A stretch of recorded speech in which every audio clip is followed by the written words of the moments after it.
नमस्कार दोस्तों, आप सभी का स्वागत है हमारे YouTube channel GS study point पे।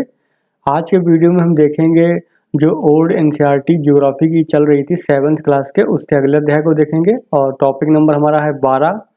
और इसमें हम मुख्य रूप से किसको डिस्कस करेंगे तो यूनाइटेड किंगडम, फ्रांस और जर्मनी। तो यूरोप के जो प्रमुख जो देश हैं, 3 मुख्य देश हो गए। कौन सा?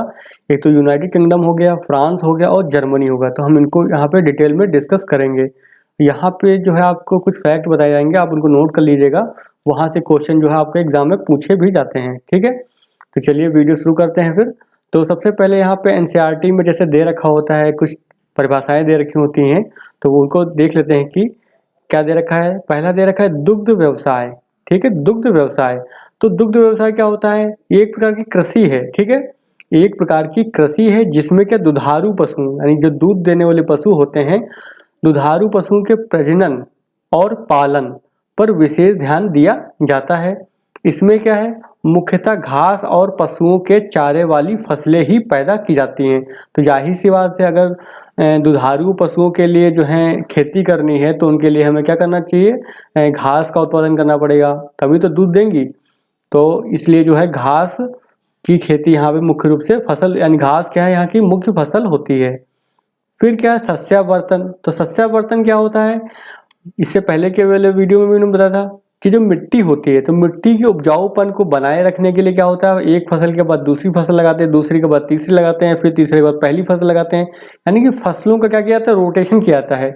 कोई मान लो ये लैंड है, इसमें एक टाइम में क्या है, हमने यहाँ पे गेहूं लगाया, फिर इसके बाद क्या है, इसी में अगर चावल उग सकता है तो चावल लगा दिया, फिर उसका मक्का लगा दिया या फिर कोई अन्य फसल लगा दी, उसके बाद फिर गेहूं लगाया।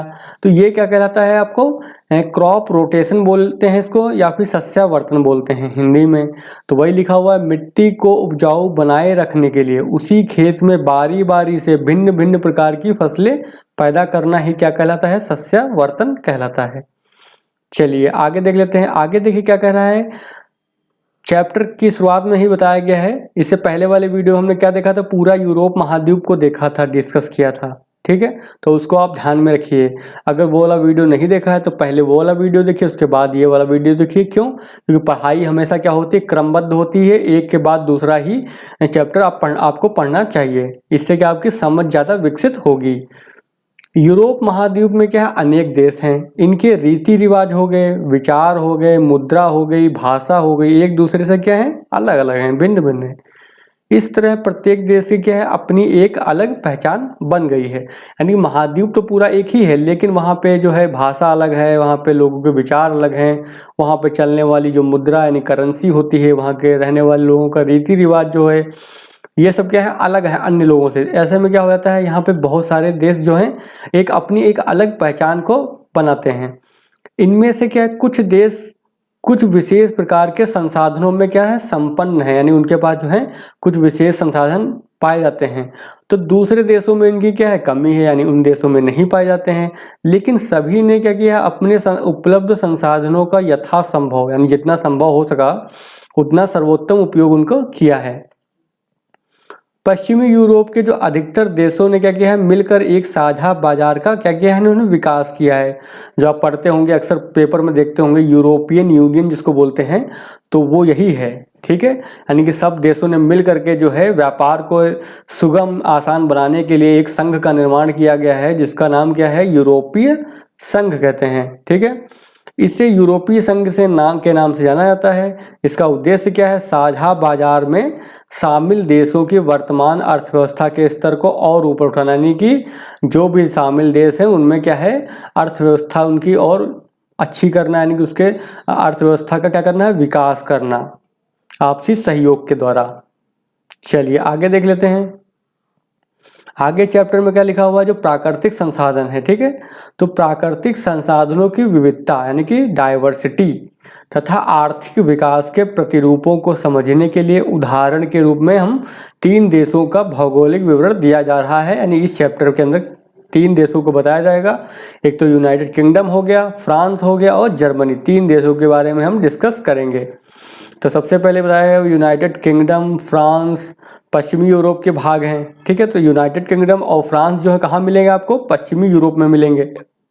जर्मनी जो है वो मध्यवर्ती यूरोप का क्या एक देश है। फ्रांस आज भी किसानों का देश है, यानी कि फ्रांस में जो है कृषि क्षेत्र में जो है काफ़ी आगे है, यानी कि वहाँ की जो लैंड है उसमें ज़्यादा अधिकतर भाग में कृषि की जा रही है। यह खाद्यान्नों में क्या आत्मनिर्भर है। अब खेती की जाएगी तो वो इतना प्रोडक्शन तो कर ही ले रहा है कि अपने जितनी ज़रूरत उसकी है तो उतना उत्पादन हो रहा है, इसलिए क्या बोलेंगे हम, वो देश क्या है, आत्मनिर्भर है। इसके विपरीत क्या है, यूनाइटेड किंगडम हो गया और जर्मनी हो गई। ये दोस्त क्या है, मूल रूप से औद्योगिक राष्ट्र, यानी कि इनके यहाँ जो है मुख्य रूप से जो इकोनॉमी में जो हिस्सा है उसमें उद्योगों का बहुत बड़ा योगदान है इकोनॉमी में। ठीक है, आइए पता लगाएं कि इन देशों ने अपने संसाधनों का विकास किस तरह से किया है, यानी कि किस तरह जो इनके संसाधनों का इन्होंने उपयोग किया है। तो सबसे पहले हम यूनाइटेड किंगडम को देखते हैं। तो यूनाइटेड किंगडम ये यूरोप के उत्तर पश्चिमी तट से कुछ दूरी पर एक द्वीप समूह होता है। आप मैप में जब देखेंगे तो आपको दिखाई देगा, एक मैप में ये आपको आइलैंड दिखाई देगा। जो मेन यूरोप का जो मुख्य लैंड मान लीजिए मुख्य भाग हो गया, उससे कुछ दूरी पे यहाँ पे आपको क्या दिखाई देगा, एक आइलैंड दिखाई देगा। इसको क्या बोलेंगे, यूनाइटेड किंगडम है ये। ठीक है, यहाँ पे दो हैं, एक तो आयरलैंड मिलेगा आपको यहाँ पर, और यहाँ पे क्या है, यूनाइटेड किंगडम जो है आइलैंड है। तो वही लिखा हुआ यूरोप के उत्तरी पश्चिमी तट से, यानी उत्तर पश्चिमी का तट, यानी ये जो तट है उससे कुछ दूरी पर क्या है, एक द्वीप समूह है जिसे ब्रिटिश द्वीप समूह के नाम से भी जाना जाता है। इसके दो मुख्य द्वीप हैं। पहला कौन सा है, ग्रेट ब्रिटेन, यानी ग्रेट ब्रिटेन ये हो गया आपका, और दूसरा कौन सा हो गया, आयरलैंड। तो आयरलैंड आपका ये हो गया। फिर इंग्लैंड, वेल्स और स्कॉटलैंड ग्रेट ब्रिटेन के ही भाग हैं, यानी कि ग्रेट ब्रिटेन के कितने से मिलके बना हुआ है ग्रेट ब्रिटेन। ग्रेट ब्रिटेन में क्या क्या शामिल है, तो ग्रेट ब्रिटेन में इंग्लैंड है जिसकी राजधानी क्या है आपकी लंदन है, वेल्स है वहाँ पर एक, और स्कॉटलैंड है। तो तीन देशों से मिलके बना हुआ है ये ग्रेट ब्रिटेन। ध्यान रखिएगा, अक्सर क्वेश्चन पूछा जाता है कि निम्नलिखित में से कौन सा देश जो है ग्रेट ब्रिटेन में शामिल नहीं है, या फिर पूछा जाएगा निम्नलिखित में से कौन कौन से देश जो है ग्रेट ब्रिटेन में शामिल हैं। तो आप इसको नोट कर लीजिए, याद कर लीजिएगा। फिर क्या है, आयरलैंड द्वीप में उत्तरी आयरलैंड तथा आयरिश गणराज्य शामिल हैं। ठीक है, तो ये जो आयरलैंड हो गया उस पर जो है, इस द्वीप पर जो है उत्तरी आयरलैंड है और आयरिश गणराज्य इसमें शामिल है। फिर आयरिश गणराज्य का एक स्वतंत्र देश है। तो आयरिश गणराज्य जो है आपका क्या है, एक देश है। उत्तरी आयरलैंड और ग्रेट ब्रिटेन जो है संयुक्त रूप से क्या बनाते हैं, यूनाइटेड किंगडम बनाते हैं। यानी यहाँ पे छोटा सा आपको हिस्सा मिलेगा, मैं कलर चेंज करके दिखा देता हूँ आपको एक बार। यहाँ पे छोटा सा हिस्सा मिलेगा, इसको क्या बोलते हैं, उत्तरी आयरलैंड। ठीक है, तो उत्तरी आयरलैंड और प्लस ये दोनों मिल करके क्या बनाते हैं, दोनों मिलके बनाएंगे यूनाइटेड किंगडम। ठीक है, अब देखिए यहाँ से आपको नए नए वर्ड मिले हैं, तीनों ही अलग अलग। एक तो हमको मिला है क्या, आयरिश गणराज्य मिला, ये अलग है।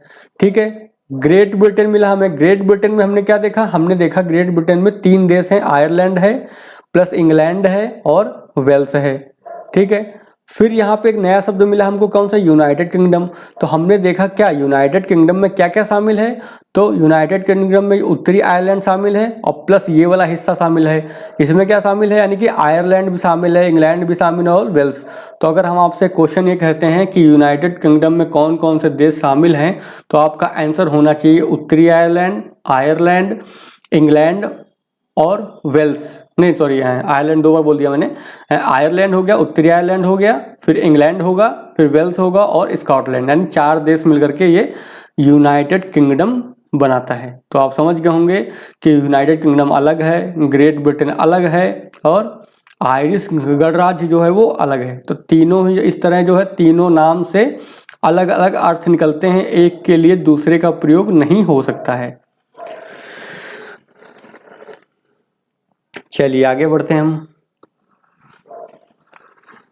अब देखिए क्या कह रहा है, ब्रिटिश द्वीप समूह। जो ब्रिटिश द्वीप समूह है, ठीक है, ब्रिटिश द्वीप समूह का सबसे बड़ा भाग जो है यू क्या है, यूनाइटेड किंगडम के अंतर्गत आता है। अभी आपने देखा बहुत बड़े एरिया फैला हुआ है यह सभी ओर से क्या है, समुद्र से घिरा हुआ है। तो ये एक आइलैंड है, द्वीप है। तो द्वीप की खास बात क्या होती है, द्वीप की हमेशा खास बात यही होती है वो चारों तरफ से क्या होता है, जल से घिरा हुआ होता है। इंग्लिश चैनल क्या है, इसे यूरोप की मुख्य भूमि से अलग करती है। यानी कि जो ये आपका आइलैंड हो गया, ठीक है, और मान लो ये यूरोप का क्षेत्र हो गया, ये इधर का क्या है आपका, यूरोप का क्षेत्र हो गया। तो इनके बीच का जो गैप है, ये जो एरिया है, इसको बोलते हैं इंग्लिश चैनल। यानी यहाँ पानी भरा हुआ है ना यहाँ पर, तो इसको क्या बोलते हैं, इंग्लिश चैनल।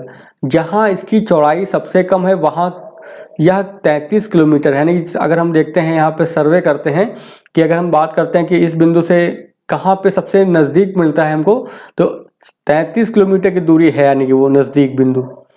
उन भारतीयों के नाम बताइए जिन्होंने तैर कर इंग्लिश इस चैनल को पार किया। तो इसको जरूरत नहीं है हमको याद करने की, और न्यूज़ पुरानी हो चुकी है।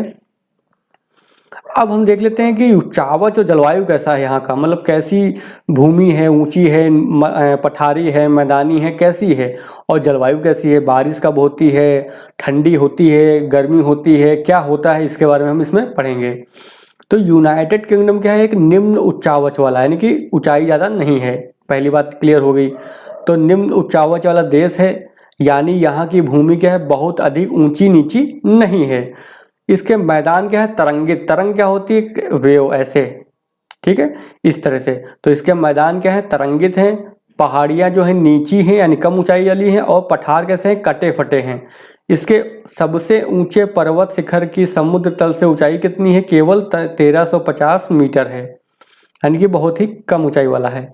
समुद्र की भुजाएं जो है देश के अंदर काफ़ी दूरी तक चली गई हैं, यानी कि आपका आइलैंड जो है, तो उसकी जो तट रेखा कैसी है, बहुत दंतुरित है, यानी ऐसे, ये ठीक है, ऐसे है ये।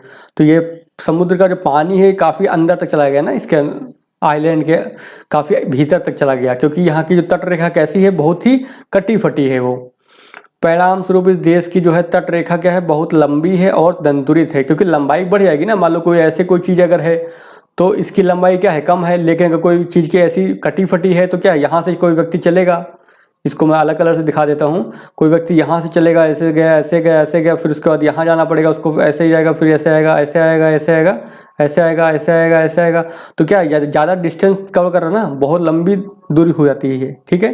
अगर इस तरह की आकृति होती है तो हमको क्या है, ज़्यादा दूरी तय करनी पड़ेगी। क्यों? क्योंकि यहाँ पे जो तट रेखा है वो सीधी इस तरह की नहीं है, ठीक है, बहुत ही कटी फटी ऐसे ऐसे करके है। तो हमको क्या है, ज़्यादा चलना पड़ेगा। कि यहाँ से आपको यहाँ आना है तो ज़्यादा ट्रैवल करना पड़ेगा इसके सहारे अगर आपको आना है, ठीक है। तो आप समझ गए होंगे। फिर क्या है, इसीलिए यहाँ क्या है, अच्छे और सुरक्षित पोताश्रय पाए जाते हैं। तो जहाँ पे तट रेखा ऐसी कटी फटी होगी वहाँ पे जो है अच्छे पोताश्रय यानी बंदरगाह डेवलप किया सकते हैं, या फिर विकसित किए जा सकते हैं, या फिर पाए जाते हैं। या देश का कोई भी जो भाग समुद्र से 125 किलोमीटर से अधिक दूर नहीं है। यानी कि अगर आप इसके सेंटर में भी, इस आइलैंड के सेंटर में भी खड़े होंगे तो वहाँ से अगर हम समुद्र तट की जो दूरी नापेंगे तो वो क्या है, मान लो सेंटर पे खड़े हैं, मान लो कोई व्यक्ति यहाँ पे है, तो उसकी अगर समुद्र तट से दूरी नापेंगे तो 125 किलोमीटर से ज़्यादा नहीं हो सकती। यानी कि मैक्सिमम जो है 125 किलोमीटर की दूरी मिलेगी आपको। तो इसका मतलब क्या, यहाँ पे सागरीय जलवायु होगी, ज़्यादा प्रभाव रहेगा सागरीय तटीय जलवायु, ठीक है। तो ये सब चीज़ें आपको ध्यान रखनी है। आपको क्यों बताया गया, आपको ये चीज़ क्यों बताया गया, क्योंकि सागर से ज़्यादा दूर नहीं है, इसका मतलब यहाँ की जलवायु पर सागर का बहुत ज़्यादा प्रभाव होने वाला है। फिर द्वीपों के चारों ओर का जो समुद्र कैसा है, उथला है, यानी कम गहरा है। यानी जो यहाँ पे जो समुद्र है आसपास जो इसके आइलैंड के, वो क्या है, कम गहरा है। विस्तृत महाद्वीपीय निमग्न तट बोलते हैं इसको, ठीक है। मछलियों के प्रजनन और उनके भोजन पाने के लिए क्या है, एक आदर्श क्षेत्र है। तो मगन तट बोलते हैं इनको। जो कोई आइलैंड है मान लो, तो उसके जो तटीय पानी में जो डूबा हुआ हिस्सा होता है आइलैंड, तो इसको क्या बोलते हैं, मगन तट, मगन तट बोलते हैं, ठीक है। तो मगन तट कैसे हैं, कम गहरे हैं, छिछले हैं। कम गहरा होगा तो यहाँ पे मछली उत्पादन ज़्यादा होगा। देखिए हमेशा मछली कहाँ पाई जाती है, जहाँ पे पानी की जो पानी कम गहरा होना चाहिए। क्यों? क्योंकि वहाँ पे उनको भोजन के लिए जो है बहुत कुछ मिलता है, उनको प्लैंक वगैरह जो खाते हैं वो वहाँ पे मिलता है, अवेलेबल होता है। इसीलिए हमेशा जो मछलियाँ जो पाई जाती हैं कहाँ ज़्यादा मात्रा में पाई जाएंगी, जो यहाँ पे कम गहरा पानी, छिछला पानी होना चाहिए, ठीक है। तो वही लिखा हुआ, मछलियों के प्रजनन और उनके भोजन पाने के लिए का एक आदर्श क्षेत्र है। समुद्र की निकटता ने यहाँ के निवासियों को क्या है, समुद्र के प्रति क्या आकर्षित किया है। अब जाहिर सी बात, यहाँ के लोग जो हैं समुद्र के किनारे रहते हैं, तो जाहिर सी बात है यहाँ के लोग क्या है, समुद्र के प्रति ज़्यादा आकर्षित रहेंगे ना। नाव वाव का विकास होगा, जहाज़ों का विकास करेंगे क्योंकि उनको आसपास के एरिया में टहलने जाना होता है, ठीक है। तो आवश्यकता क्या होती है, आविष्कार की जननी होती है। और मान लो कोई व्यक्ति है जो महाद्वीप के भीतरी भाग में रहता है, मान लो भारत है, तो दिल्ली वाला व्यक्ति उसको उसने दिल्ली में जाएंगे, वहाँ के लोगों से पूछेंगे भैया कि आपने कभी समुद्र तट देखा, तो बहुत से लोग कहेंगे कि हमने तो देखा ही नहीं अपने जीवन में कभी, क्योंकि गए नहीं ना वहाँ पर, क्योंकि बहुत दूर है वो, ठीक है। लेकिन अगर कोई व्यक्ति चेन्नई में है, वहाँ पे आप किसी व्यक्ति से पूछेंगे तो वहाँ के 100% व्यक्ति यही बोलेंगे, हाँ हम सारे लोग जो हैं हमने तट देखा है, यानी कि समुद्र को देखा हुआ है। तो यही रीज़न है, क्योंकि वहाँ के जो निवासी हैं उनके पास ही है, वहाँ जहाँ रहते हैं वहीं पे है तट, तो इसलिए वो समुद्रों को यानी महासागरों के प्रति क्या है, आकर्षित हुए। इस देश के अनेक निवासियों ने नई भूमियों की खोज के लिए महासागरों में दूर दूर तक यात्राएं की थीं।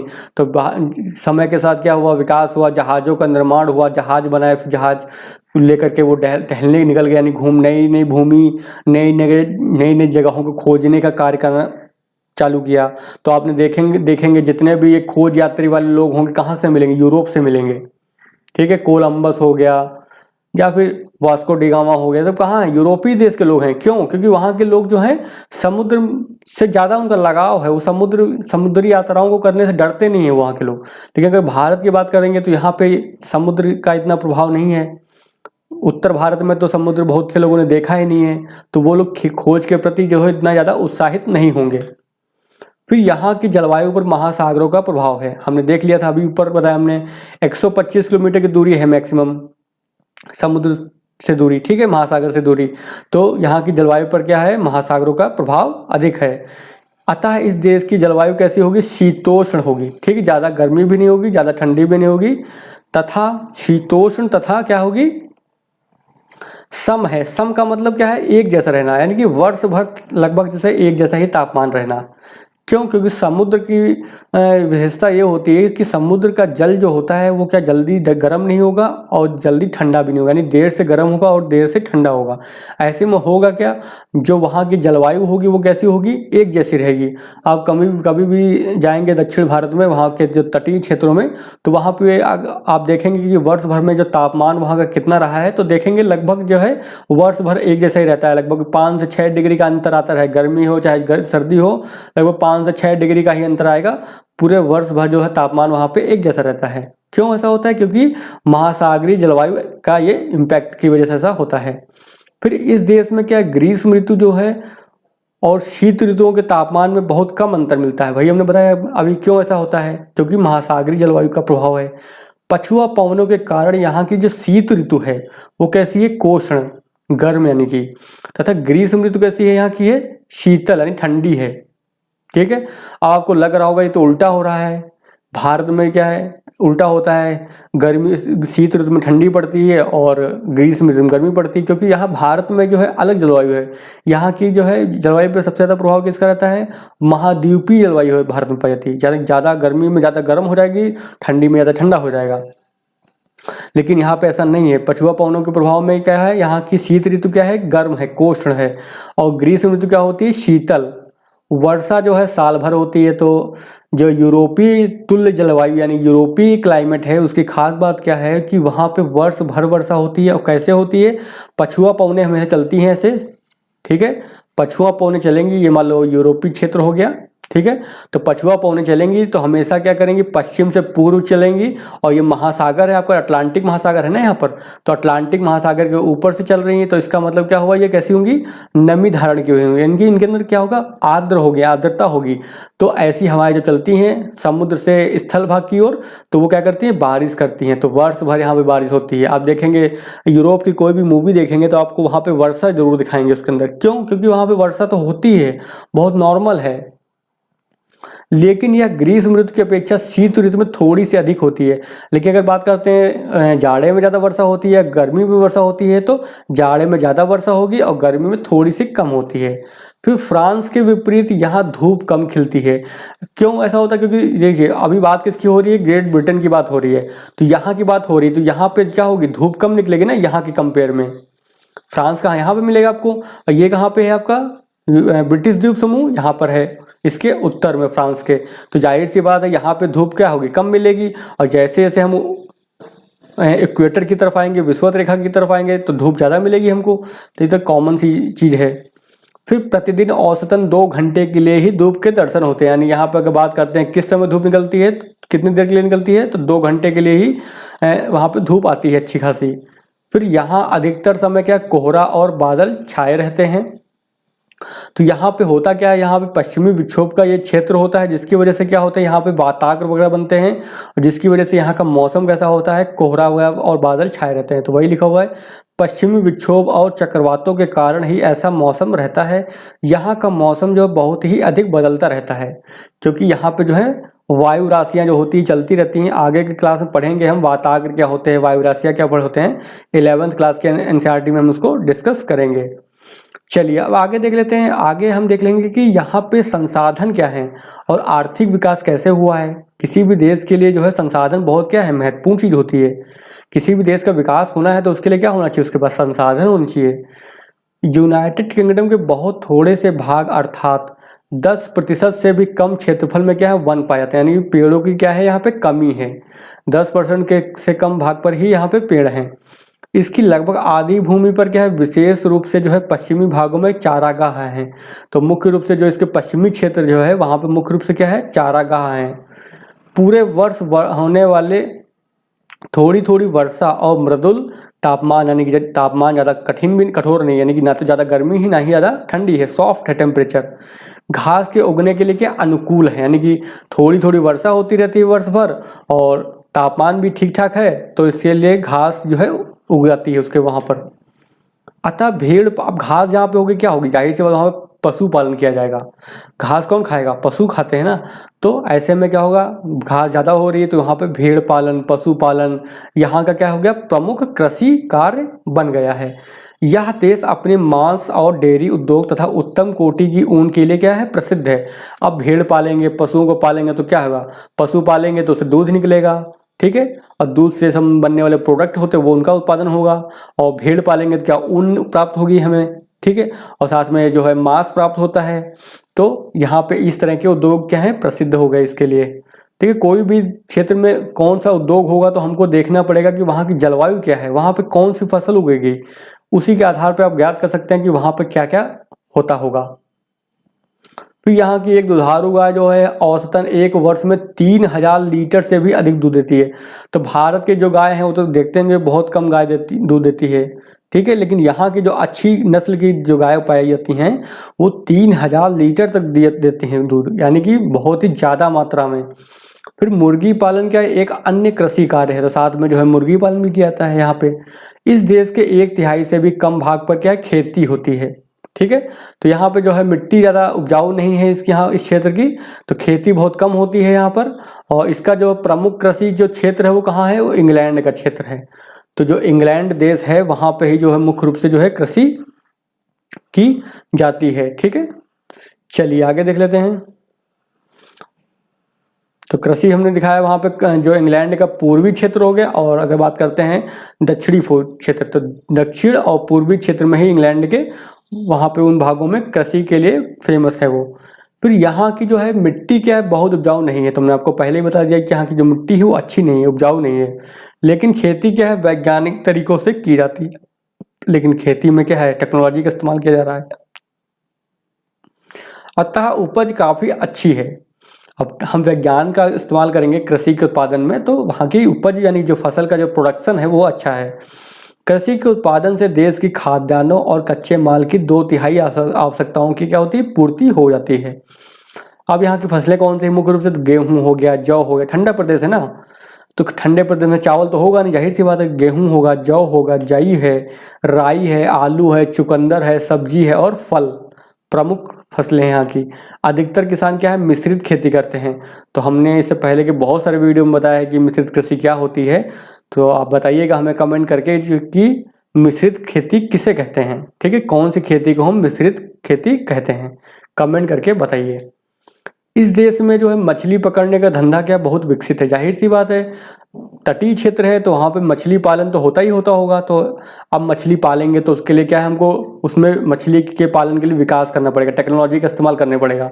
तो वहाँ का जो धंधा है यानी कि वो बहुत ही विकसित हो गया है। इसके आसपास के उथले सागरों में असंख्य मछलियां पाई जाती हैं। सबसे अधिक महत्वपूर्ण जो है मत्स्य क्षेत्र कौन सा है? डागर बैंक। तो नोट कर लीजिए ये कि डागर बैंक कहाँ मिलेगा आपको, तो जो ब्रिटिश क्षेत्र द्वीप समूह है वहाँ मिलेगा। और ये कहाँ पे है? ये उत्तरी सागर में है। ठीक है, उत्तरी सागर यानी जो आइलैंड है तो उत्तरी सागर इसके उत्तर में है ये वाला एरिया। तो यहाँ पर आपको मिलेगा क्या? डागर बैंक मिलेगा। तो ये नोट कर लीजिए, डागर बैंक बहुत अच्छा इंपॉर्टेंट है क्योंकि मत्स्य ग्रहण क्षेत्र है ये। फिर इस देश के पास यंत्र चालित नौकाओं का एक बहुत बड़ा क्या है? बेड़ा है। इस बेड़े में क्या ट्रॉलर होता है और क्या होता है? ड्रिफ्टर होता है। तो ट्रॉलर क्या करता है? ट्रॉलर जो होता है, जैसे समुद्र हो गया, मान लो आपका ये समुद्र है, ठीक है, ये समुद्र है, तो ट्रॉलर से समुद्र के जो गहराई में जो मछलियां पाई जाती है यहाँ पर नीचे तली में, वहाँ पे जो मछलियां होती हैं उनको पकड़ने में ट्रॉलर का इस्तेमाल किया जाता है। और जो ड्रिफ्टर होता है, ड्रिफ्टर का इस्तेमाल क्या किया जाता है? जो ऊपरी सतह में जो होती है मछलियाँ, ठीक है, समुद्र तल के ऊपरी भाग में होती है, उससे जो है ड्रिफ्टर से जो है मछली को पकड़ते हैं। तो वही लिखा हुआ है, ट्रॉलर के द्वारा सागरों की तली से मछलियां पकड़ी जाती हैं। इनमें थैले जैसे जाल लगे होते हैं। इसके विपरीत जो है ड्रिफ्टर के द्वारा जो है सागर की ऊपरी सतह से जो है मछलियां पकड़ी जाती हैं। चलिए आगे देख लेते हैं। अब वही लिखा हुआ है कि कैसे पकड़ते हैं वो भी दे रखा है उसमें। एनसीईआरटी बहुत डिटेल से बता रही है हर चीज़ को, ठीक है। इसके जाल जो है सागर की सतह से जल के बिल्कुल सीधे दीवार की तरह क्या लटके रहते हैं, यानी कि पूरा जाल होगा ऐसे सीधा लंबाई में लटका रहेगा और उसमें जो चलेगा जब तो ये मछलियां जो है इसमें फंस जाएंगी जाल में। तो वही लिखा है, इन जालों की लंबाई जो है कई 100 मीटर तक हो सकती हैं और मछलियों के परिरक्षण यानी कि प्रिजर्वेशन की व्यवस्था होती है। जो नाव है इनके पास, जहाज है, उस पर क्या है मछलियों को रखने की व्यवस्था होती है। तो वही लिखा है, परिरक्षण की सुविधाएं जहाज और मत्स्य पतनों यानी जो फिश पोर्ट होते हैं जहाँ पे मछली जहाज से लेकर के आएगा, मान लो पोर्ट बंदरगाह पे, तो वहाँ पे मछली को स्टोर किया जाएगा, रखा जाएगा। तो वहाँ पे क्या होगा? कोल्ड स्टोर बने होते हैं बहुत बड़े बड़े, दोनों में ही क्या होती हैं? उपलब्ध होते हैं। यानी कि जहाज में भी होगा कोल्ड स्टोर और जो पोर्ट होगा, फिश पोर्ट होगा, वहाँ पर भी जो है कोल्ड स्टोर की व्यवस्था होती है ताकि मछली खराब ना हो। फिर यूनाइटेड किंगडम में कोयला हो गया, लौह अयस्क हो गया और पेट्रोलियम और प्राकृतिक गैस के बड़े भंडार यानी कि यहाँ पे अच्छी खासी मात्रा में पाए जाते हैं। इनके कारण ही संसार का पहला औद्योगिक राष्ट्र बना। तो आप ये अगर कभी भी क्वेश्चन पूछा है आपसे कि औद्योगिक क्रांति अगर आई ब्रिटेन में ही क्यों आई, यानी कि इंग्लैंड में ही क्यों आई, ब्रिटिश द्वीप समूह पे क्यों आई, तो उसका रीज़न क्या था? वहाँ पे जो है कोयला भी था, लोहा भी था, ठीक है। लोहा और कोयला की एक पास प्राय आने की वजह से जो है वहाँ पर जो औद्योगिक क्रांति आई। यह संसार का पहला देश है जिसने कोयले का क्या है बड़े पैमाने पर उपयोग किया है। तो सबसे ज़्यादा जो है इंडस्ट्री कहाँ पे आई थी? तो यही जाहिर सी बात यहीं पे खोज हुई थी। तो औद्योगिक क्रांति की यहीं शुरुआत हुई, तो जाहिर सी बात है जो है कोयला का सबसे ज़्यादा इस्तेमाल किसने किया? यही इसी ने किया। फिर क्या है आगे? कोयले और लौह अयस्कों के भंडारों ने क्या है इसके लोहे और इस्पात दो को विकसित करने में क्या की पूरी सहायता दी।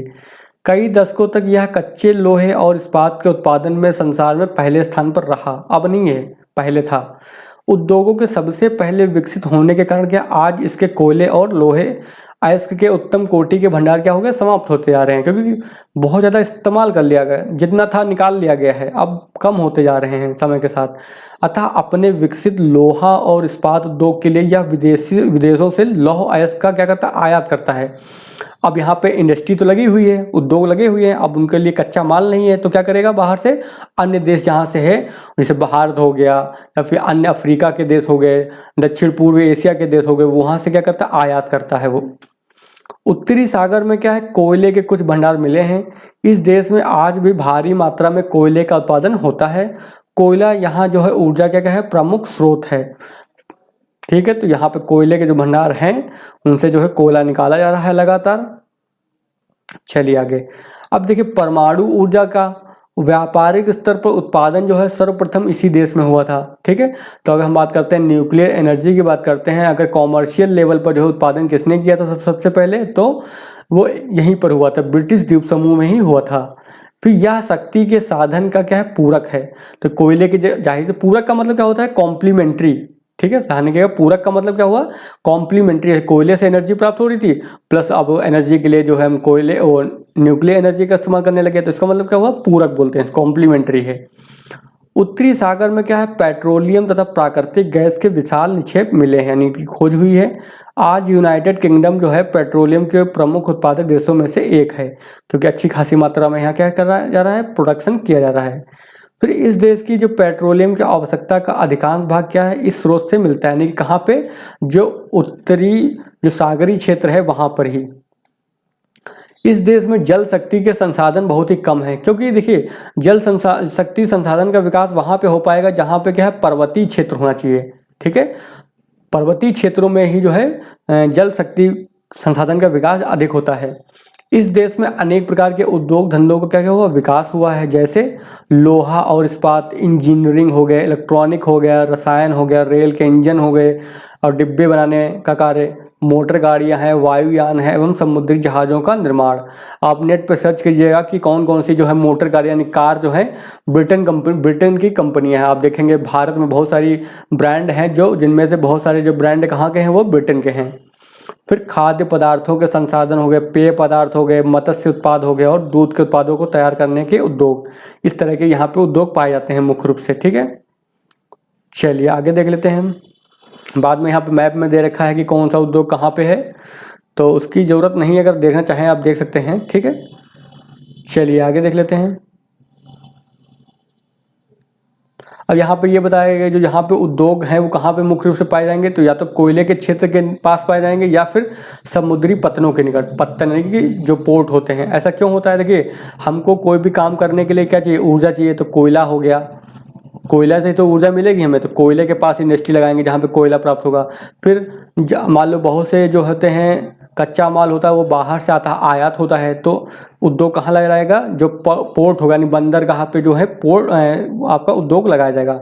तो वर्तमान समय में क्या होगा ट्रेंड, जब इनके खुद के जो है कच्चे माल क्या हो गए, समाप्त हो गए हैं, खत्म हो गए हैं, तो ऐसे में क्या करेंगे, वो कच्चे माल को आयात करेंगे। तो आयात करेंगे कहाँ लेके आएंगे, सबसे पहले बंदरगाह पे लेके आएंगे, तो बंदरगाह के आसपास ही क्या हो जाएगा, उद्योगों का क्या हो जाएगा, विकास हो जाएगा। इस देश में अच्छी सड़कों और रेल मार्गों का क्या है, घना जाल है, क्योंकि विकसित देश है। फिर यूनाइटेड किंगडम को समुद्र के नीचे बनाए भूमिगत रेल मार्ग द्वारा जो है यूरोप की मुख्य भूमि से जोड़ा गया है। तो यूरोप का जो मुख्य क्षेत्र है उसको जो है जोड़ दिया गया है किससे, महासागर के नीचे जो है एक टनल बनाई गई है, रेल मार्ग बनाया गया है उसके द्वारा। फिर क्या है, इस देश की जो तटरेखा की बात कर लेते हैं, तो इस देश की जो तटरेखा है क्या है, लंबी है और दंतुरित है। तो हमने स्टार्टिंग में बता दिया आपको कैसे है। इसी कारण यहाँ जो है 300 से भी अधिक पत्तनों का क्या हुआ, विकास हुआ, यानी 300 से ज़्यादा पोर्ट हैं वहाँ पर। इनमें से कुछ औद्योगिक केंद्र भी हैं। हमने आपको बताया क्यों होता है ऐसा, कि जो पोर्ट होते हैं वहाँ पे जो है औद्योगिक केंद्र क्यों विकसित होते हैं, क्योंकि एक तो क्या है, बना हुआ माल को हम क्या कर देंगे, बाहर निर्यात कर देंगे। दूसरा क्या है, जो आयातित कच्चा माल है उसको यहीं पर हम पास में ही इस्तेमाल कर लेंगे। इसीलिए जो है पोर्ट होते हैं, बंदरगाह होते हैं, वहाँ पर जो है इन औद्योगिक केंद्रों का क्या हो जाता है, विकास हो जाता है। वही दे रखा एग्जाम्पल की बात करते हैं, जैसे लिवरपूल हो गया, ग्लासगो हो गया, और ग्लासगो जो है स्कॉटलैंड की राजधानी भी है, याद कर लीजिए आप। फिर न्यू कैसिल हो गया और साउथहैम्पटन हो गया, ये क्या प्रमुख हैं, कौन से पोर्ट हैं ये, यहाँ पर ही क्या है, उद्योगों का विकास हुआ है। ये ऐसे पोर्ट हैं जहाँ पे औद्योगिक केंद्र भी हैं।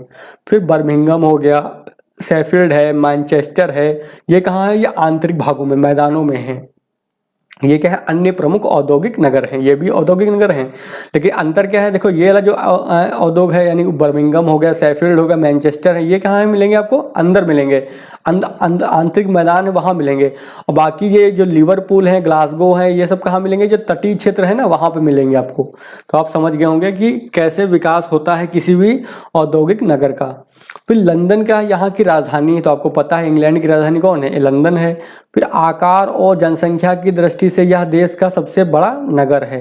तो लंदन जो है देश का जो है सबसे बड़ा नगर भी है। यह जो है लंदन यानी कहाँ बसा हुआ है, तो टेम्स नदी है वहाँ पर, यूरोप की जो प्रमुख नदी है, ब्रिटेन की सॉरी, तो वो टेम्स नदी है, वहीं उसी के किनारे लंदन शहर बसा हुआ है। इस नदी में बड़े बड़े जहाज आ जा सकते हैं, यानी कि बहुत ही बड़ी नदी है, बहुत गहरी नदी है, और इसमें जहाज भी जो है बड़े आकार के भी चल सकते हैं। फिर यहाँ से बड़ी मात्रा में कार्गो समझते होंगे, जिसमें सामान को लाया और ले जाया जाता है, उसको बोलते हैं कार्गो। जो बॉक्स के रूप में आपने देखा होगा टीवी वगैरह में, जब बंदरगाह वगैरह होता है तो वहाँ बॉक्स बड़े बड़े होते हैं इस टाइप के, उनको बोलते हैं कार्गो कंटेनर। ठीक है। तो इन्हीं कंटेनर को क्या बोलते हैं, कार्गो, या फिर इनको दूसरा नाम हिंदी में क्या बोलते हैं, जहाजी माल देश के अंदर लाया और बाहर भेजा जाता है। फिर लंदन में संसार का सबसे अधिक व्यस्त हवाई अड्डा है। तो यहाँ पे जो है लंदन का जो है एयरपोर्ट बहुत ही व्यस्त है। ये तो हालांकि समय के साथ चेंज होता रहता है और हमको याद भी नहीं करना है, बस इतना पता होना चाहिए कि यहाँ पे क्या क्या है। फिर यहाँ की जनसंख्या पुरानी डाटा है ये सब, ठीक, हमको याद करने की कोई ज़रूरत नहीं है। अब हम देखते हैं अगले देश को, जो यूरोप का प्रमुख देश है वो फ्रांस है अगला, ठीक है। ये कहाँ पे, जो यूरोप की मुख्य भूमि है वहाँ पर है। तो ऊपर वाला जो क्या था, आइलैंड था, यानी कि एक द्वीप था। अब ये जो है वो फ्रांस की मुख्य भूमि पर बसा हुआ है। तो देखिए फ्रांस जो है यूरोप का दूसरा सबसे बड़ा देश है। पहला सबसे बड़ा देश कौन सा, रूस है। तो यूरोप का क्वेश्चन आपसे पूछा जाए कि यूरोप का सबसे बड़ा देश कौन सा है, तो रूस लगाएंगे। अगर ये पूछ लिया जाए कि यूरोप का दूसरा सबसे बड़ा द्वीप कौन सा है, देश कौन सा है, तो फ्रांस हो जाएगा। फिर यह तीन ओर से क्या है, सागर से घिरा हुआ है। तो अभी आपको मैप में दिखा दूंगा, यह तीन ओर से, यानी कि इसे इसके उत्तर में क्या आपको मिलेगा, तो उत्तर में मिलेगा उत्तरी सागर मिलेगा, और इसके पश्चिम में क्या मिलेगा आपको, अटलांटिक महासागर मिलेगा, ठीक है, आपके उत्तर पश्चिम में मिलेगा ये। और फिर इसके दक्षिण में क्या मिलेगा आपको, भूमध्य सागर मिलेगा, और इधर आपको क्या मिलेगा, इधर जो लैंड एरिया है, ठीक है। तो तीन तरफ से क्या है, सागर है, यानी महासागर का हिस्सा है, यानी सागरी भाग है। तो वही लिखा, इन तीन सागरों के नामों का पता लगाइए, हमने आपको बता दिया, यहाँ पे लिख भी दिया है। फिर फ्रांस की तटरेखा क्या है, लंबी है, जाहिर सी बात है, इसकी भी काफ़ी लंबी तटरेखा है, कटी फटी है, ठीक है। साथ ही क्या है यहाँ पे, यह मुख्य व्यापार मार्गों के भी नज़दीक है। तो यानी कि जो ट्रेड रूट्स हैं उसके पास भी पड़ता है, क्योंकि भूमध्य सागर के नज़दीक है ये। और भूमध्य सागर जो है प्रमुख ट्रेड रूट है, अटलांटिक महासागर भी एक ट्रेड रूट है, तो वहाँ से क्या है, नज़दीक पड़ता है ये। चलिए आगे देख लेते हैं। एक और तो यह अटलांटिक महासागर के व्यापारिक मार्गों से जुड़ा हुआ है, दूसरी तरफ क्या है, पूर्व के देशों के साथ इसका व्यापार भूमध्य सागर के द्वारा होता है। तो हमने बताया आपको कि दो मुख्य क्षेत्र हैं, ट्रेड रूट हैं, वहाँ से जुड़ा हुआ है ये देश। इसकी स्थल सीमाएं जो है यूरोप के सबसे अधिक घने बसे और समृद्ध देशों की सीमाओं को छूती है, यानी कि इस देश के आसपास के जो अन्य देश हैं बहुत ही घने बसे हुए हैं, यानी कि वहाँ पे क्या है, बाजार है। अब बाजार होगा तो क्या होगा, वहाँ पे व्यापार होगा। फिर ये देश क्या है, बेल्जियम हो गया, जर्मनी हो गया, स्विट्जरलैंड हो गया और इटली, यानी इसकी सीमाएं इन देशों से भी लगती है जो स्थल भाग में है, ठीक है। फिर क्या है, प्रेनीज पर्वत जो है दक्षिणी सीमा के साथ, तो जो फ्रांस है, फ्रांस के दक्षिणी सीमा में क्या मिलेगा आपको, प्रेनीज पर्वत मिलेंगे।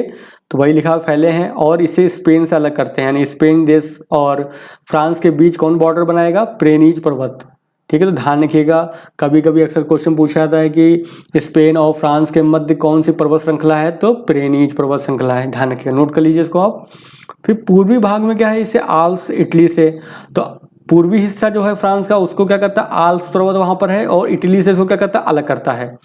फिर स्विट्जरलैंड और फ्रांस के बीच में क्या है, जूरा माउंटेन, जूरा पर्वत, ये भी बहुत इंपॉर्टेंट है, काफ़ी बार पूछा गया है ये, तो नोट कर लीजिएगा कि जो जूरा पर्वत है किसके बीच है, स्विट्जरलैंड और फ्रांस के बीच में, ठीक है, और ये बाउंड्री बनाता है। तथा वासजेस पर्वत जो है कहाँ पे है, जर्मनी से बाउंड्री बनाएगा, तो ये भी नोट कर लीजिएगा। पूछे क्वेश्चन कैसे आएगा कि फ्रांस और जर्मनी के मध्य जो है कौन सा पर्वत श्रृंखला है, तो वासजेस पर्वत श्रृंखला है। फिर यूरोप की मुख्य भूमि में इसकी क्या अवस्थिति जो है सामरिक महत्व की है, तो स्ट्रेटेजिक पॉइंट ऑफ व्यू से बहुत इंपॉर्टेंट इसकी लोकेशन है। चलिए अब हम देख लेते हैं, फिर मैप में देख लेते हैं, आपको जो पढ़ाया है हमने इसको थोड़ा बार मैप में भी दिखा देता हूँ कि कौन सी पर्वत श्रेणी कहाँ पर है। तो देखिए आप यहाँ पे आप देखेंगे, यहाँ पे देखेंगे वासजेस पर्वत मिलेगा आपको, ठीक है। यहाँ पे जूरा माउंटेन मिलेगा, जूरा पर्वत, और यहाँ पे आपको क्या मिलेगा, स्विट्जरलैंड। तो फ्रांस ये हो गया, स्विट्जरलैंड ये हो गया, वासजेस ये हो गया, जर्मनी का हिस्सा ये वाला हो गया, ये हिस्सा पूरा जर्मनी का है, ठीक है। फिर यहाँ की एक प्रमुख नदी जो है सीन नदी है, देखिए, ठीक है, सीन नदी है, वो कहाँ जाके गिरती है, वो इंग्लिश चैनल में गिरती है। तो अक्सर क्वेश्चन पूछा था कि सीन नदी जो है कहाँ गिरती है, तो इंग्लिश चैनल में जाके गिरती है ये, या फिर उत्तरी सागर हम बोल सकते हैं इसको, नॉर्थ सी है ना, नॉर्थ सी का ही भाग है ये, तो उत्तरी सागर में गिरती है, ऐसे भी बोल सकते हैं हम। फिर लायर जो है एक अगली प्रमुख नदी हो गई यहाँ पे देख लीजिए। चलिए आगे दिखा देता हूँ मैं आपको, इसके यहाँ पर पूर्वी हिस्से में अगर बात करते हैं तो यहाँ पे आपको क्या मिलेगा, इटली मिलेगा, और यहाँ पे क्या मिलेगा आपको, पर्वत कौन सा है ये, आल्प्स पर्वत यहाँ पे मिलेगा। ठीक है, यहाँ पे एक जो नदी है वो कौन सी है, रोन नदी है। ये कहाँ गिरती है, भूमध्य सागर में गिरती है। बहुत बार पूछा गया क्वेश्चन कि रोन नदी जो है कहाँ गिरती है, तो भूमध्य सागर में जाके गिरती है वो। फिर देखिए यहाँ पे स्पेन आपको मिलेगा, तो स्पेन यहाँ पे फ्रांस हो गया, और फ्रांस और स्पेन के बीच में कौन सी श्रृंखला है, पर्वत श्रृंखला, तो प्रेनीज पर्वत श्रृंखला है। तो जो बताया गया हर एक फैक्ट जो है क्वेश्चन एक है, और उसको याद कर लीजिएगा, आपको एग्जाम में देखने को जरूर मिलेगा ये।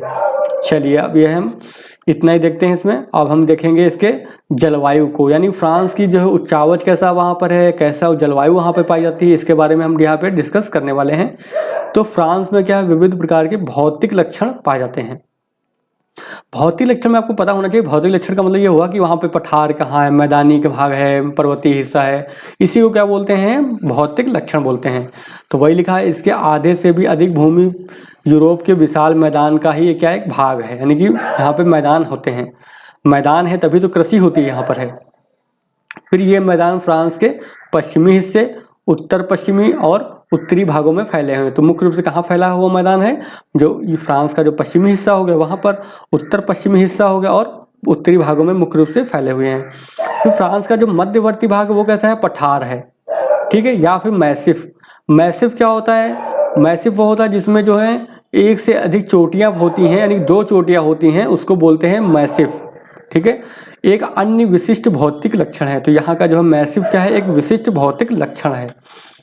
ये इसका मंद ढाल जो है पश्चिम और उत्तर पश्चिम की ओर है। जाहिर सी बात, नदियाँ कहाँ गिरेंगी, पश्चिमी हिस्से में गिरेंगी और उत्तर पश्चिमी हिस्से में गिरेंगी, क्योंकि नदी कैसे चलती है, हमेशा ढाल की ओर, जहाँ ढाल होगा उधर की ओर नदी बहेगी। इसलिए इस भाग में जो नदियाँ हैं इन्हीं दिशाओं में बहती हैं। यह प्रदेश बहुत ही पुरानी चट्टानों का क्या बना हुआ है। आल्प्स पर्वतों का विस्तार जो है फ्रांस के दक्षिण पूर्वी भाग में है। अभी हमने देखा मैप में, जो इटली वाला जो क्षेत्र है फ्रांस के साथ जो बाउंड्री बनाता है, वहाँ पे जो है आल्प्स पर्वत का जो है वहाँ पे विस्तार है। फिर माउंट ब्लांक, तो ध्यान रखिएगा, माउंट ब्लांक जो है आल्प्स पर्वत का सबसे ऊंचा पर्वत शिखर है, और जो कहाँ है, ये फ्रांस में है। तो इसकी समुद्र तल से ऊंचाई दे रखी है 4807 मीटर। हमको याद करने की कोई जरूरत नहीं है, बस हमें पता होना चाहिए कि जो माउंट आल्प्स पर्वत है, आल्प्स पर्वत श्रृंखला है, उसका सबसे ऊंचा पर्वत अगर पूछा जाए तो कौन सा है, माउंट ब्लांक है। और जो कहाँ स्थित है, ये फ्रांस में स्थित है। तो माउंट ब्लांक पर्वत पूछे कहाँ है, तो फ्रांस में है। चलिए अब आगे देख लेते हैं। ये तो हमने आपको बता ही दिया था अभी, तो वही लिखा हुआ है यहाँ पर, सबसे जो ऊंचा शिखर जो माउंट ब्लांक शिखर जो है फ्रांस में ही स्थित है, और प्रेनीज जो है फ्रांस की दक्षिणी सीमा पर स्थित है। हमने दिखा दिया अभी स्पेन के साथ जो बाउंड्री बनाता है। फिर फ्रांस की जो उत्तर पश्चिमी तटरेखा कैसी है, दंतुरित है। इसके संकरे तटीय मैदान, ठीक है, जो संकरे तटीय यानी बहुत ही कम चौड़े, संकरे का मतलब क्या होता है, बहुत ही नैरो है। और सीन, लायर और रोन जैसी नदी घाटियाँ क्या बहुत ही उपजाऊ हैं। तो देखिए हमेशा जो घाटियाँ होती, नदी घाटियाँ होती हैं वो उपजाऊ होती हैं। क्यों होती हैं, क्योंकि नदियाँ क्या करती हैं, अपने आसपास के क्षेत्र में क्या लाती हैं, बाढ़ लाती हैं, बाढ़। ठीक है, बाढ़ लाएंगे तो क्या होगी, मिट्टी यहाँ पर नहीं आएगी, नई मिट्टी आएगी तो क्या होगी, वो उपजाऊ होगी। इसीलिए घाटी क्षेत्र होते हैं वो उपजाऊ होते, चाहे गंगा घाटी ले लो या गोदावरी नदी ले लो, भारत में कावेरी ले लो, कृष्णा ले लो, कोई नर्मदा घाटी ले लो, सारी घाटियाँ क्या होती हैं, वो उपजाऊ होती हैं। क्यों उपजाऊ होती हैं, हमने आपको बता दिया। फिर उच्चावच के समान फ्रांस की जो जलवायु में क्या है, विविधता पाई जाती है। जाहिर सी बात है, जैसे जैसे उच्चावच में अंतर होगा वैसे ही क्या होगा, जलवायु में भी क्या होगा, अंतर होगा। फ्रांस के उत्तरी और पश्चिमी भागों में लोग क्या है, महासागरीय जलवायु का क्या करते हैं, आनंद उठाते हैं, यानी कि वहाँ पे महासागरीय जलवायु पाई जाती है। फिर क्या है, इसके विपरीत की बात करते हैं, फ्रांस के जो उत्तर पूर्वी हिस्सा हो गया, तो फ्रांस का जो उत्तर पूर्वी हो गया, पूर्वी भाग हो गया वो, और मध्यवर्ती पठारों पर क्या होगी, महाद्वीपीय जलवायु पाई जाती है। तो जैसे जैसे हम महासागर या फिर सागर से दूर जाते जाएंगे तो वहाँ पे कौन सी जलवायु मिलेगी हमको, महाद्वीपीय जलवायु मिलती है। फिर क्या होगा, मध्यवर्ती पठार की परिरक्षित घाटियों की जलवायु जो है थोड़ी मृदुल है। तो घाटी क्षेत्र जो है वहाँ पे जलवायु कैसी है, थोड़ी मृदुल, यानी कि ना तो ज़्यादा गर्मी है ना तो ज़्यादा ठंडी है। यहाँ शरद ऋतु क्या है, लंबी होती है और धूप वाली होती है। दक्षिणी फ्रांस में क्या है, भूमध्य सागरीय जलवायु पाई जाती है। तो जाहिर सी बात है, आपने देखा है फ्रांस में, अभी हमने देखा क्या, फ्रांस के दक्षिण में क्या मिलेगा हमको, भूमध्य सागर है ना। तो भूमध्य सागर है तो वहाँ पे कौन सी जलवायु पाई जाएगी हमको, भूमध्य सागरीय जलवायु पाई जाएगी। अब देखिए बहुत बार मैंने बताया हुआ है कि भूमध्य सागरीय जलवायु की विशेषता क्या होती है। तो भूमध्य सागरीय जलवायु की विशेषता ये होती है कि जाड़े में क्या होगी, यहाँ पे बारिश होगी, ठीक है, यानी कि ठंड के समय क्या होगी, वर्षा होगी, और गर्मी में क्या, यहाँ पे क्या होगा, वर्षा नहीं होगी, ठीक है। यही कहलाएगी भूमध्य सागरीय जलवायु, ठीक है। और ये कहाँ पे पाई जाती है, तो 30 से 40 डिग्री, यानी 30 डिग्री हो गया, ये 40 डिग्री अक्षांश हो गया, इनके बीच की जो स्थिति है वहाँ पर ये जलवायु पाई जाती है। तो आप देखेंगे भूमध्य सागर जो है उसकी लोकेशन को देखेंगे तो आपको दिखाई देगा ये 30 से 40 डिग्री के अक्षांश में ही मुख्य रूप से फैला हुआ है, ठीक है। तो वहाँ पे जो है भूमध्य सागरीय जलवायु इसलिए पाई जाती है। और विशेषता क्या है, जाड़े में वर्षा होगी और गर्मी में वर्षा नहीं होगी, बस ये ध्यान रखिए आप।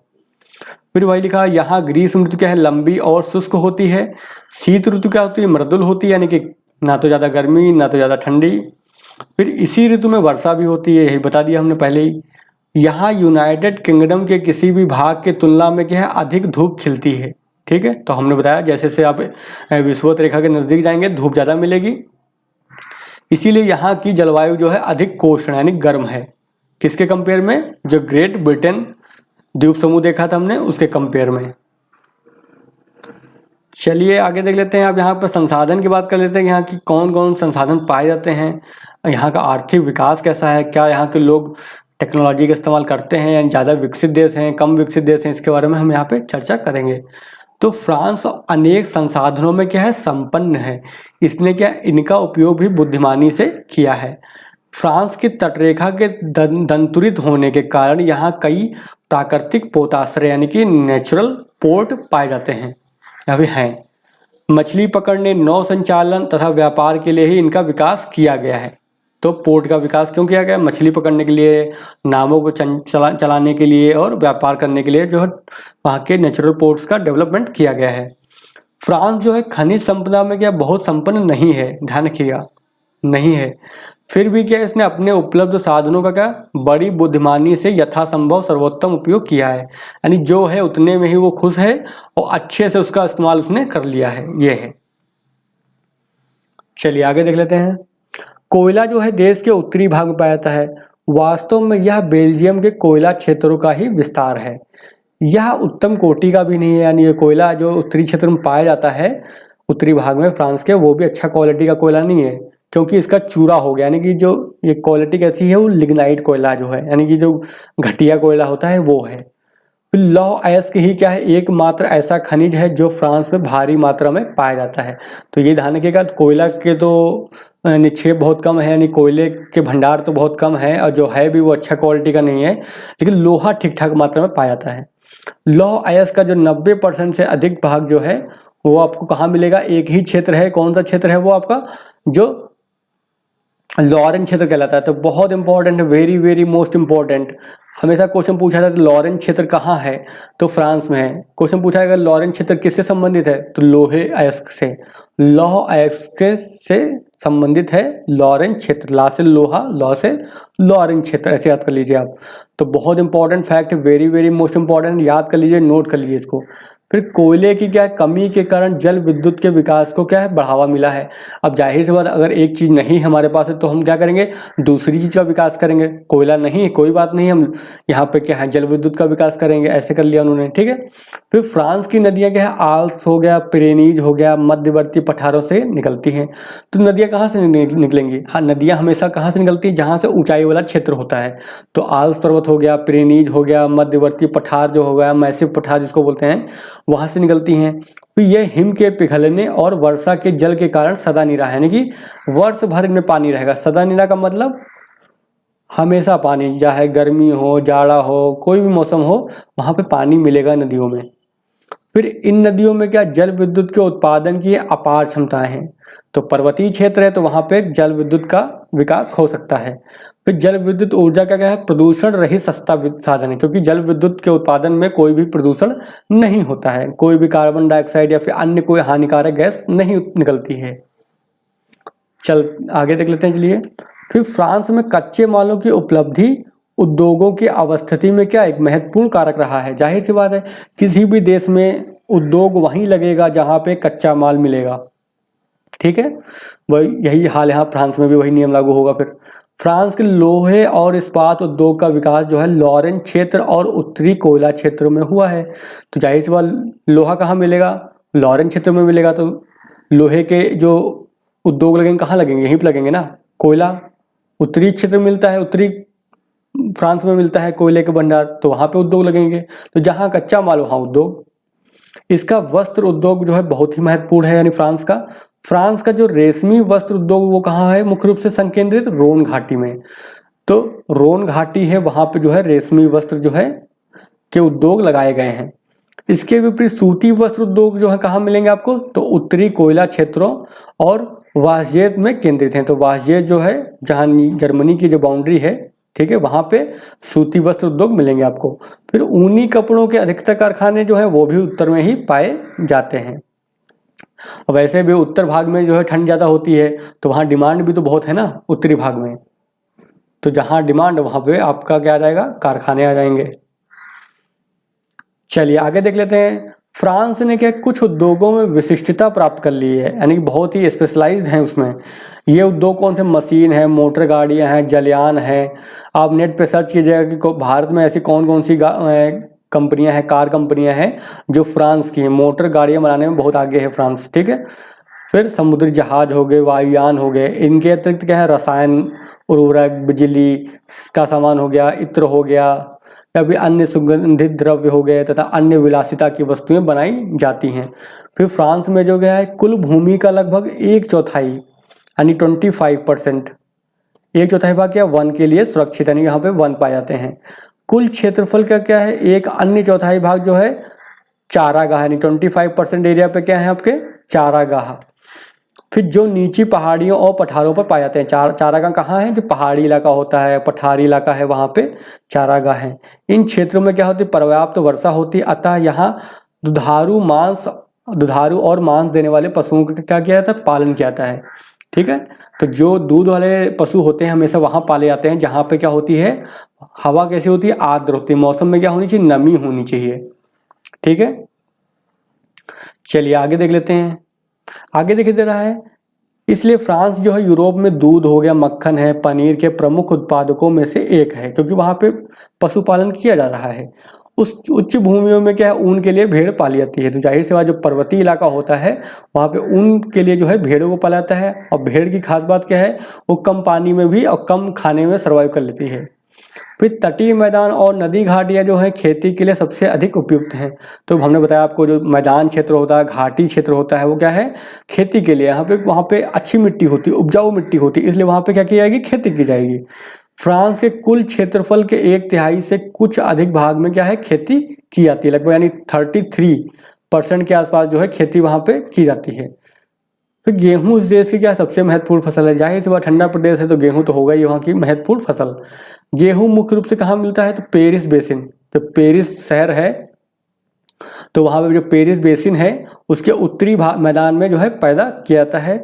दक्षिण पूर्व के आर्द्र और कोष्ण, यानी कोष्ण का मतलब गर्म क्षेत्रों में क्या मक्का की खेती की जाती है, तो मक्का भी उगाया जाता है यहाँ पर है।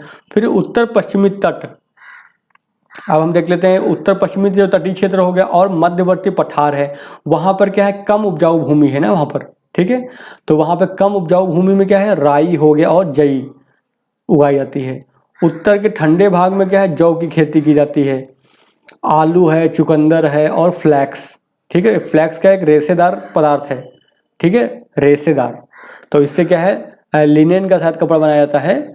तो ये फ्लैक्स का इस्तेमाल क्या होता है, रेशेदार फाइबर है, नहीं रेशेदार पदार्थ है ये। अन्य प्रमुख फसलें हैं जो उत्तरी फ्रांस में होती हैं।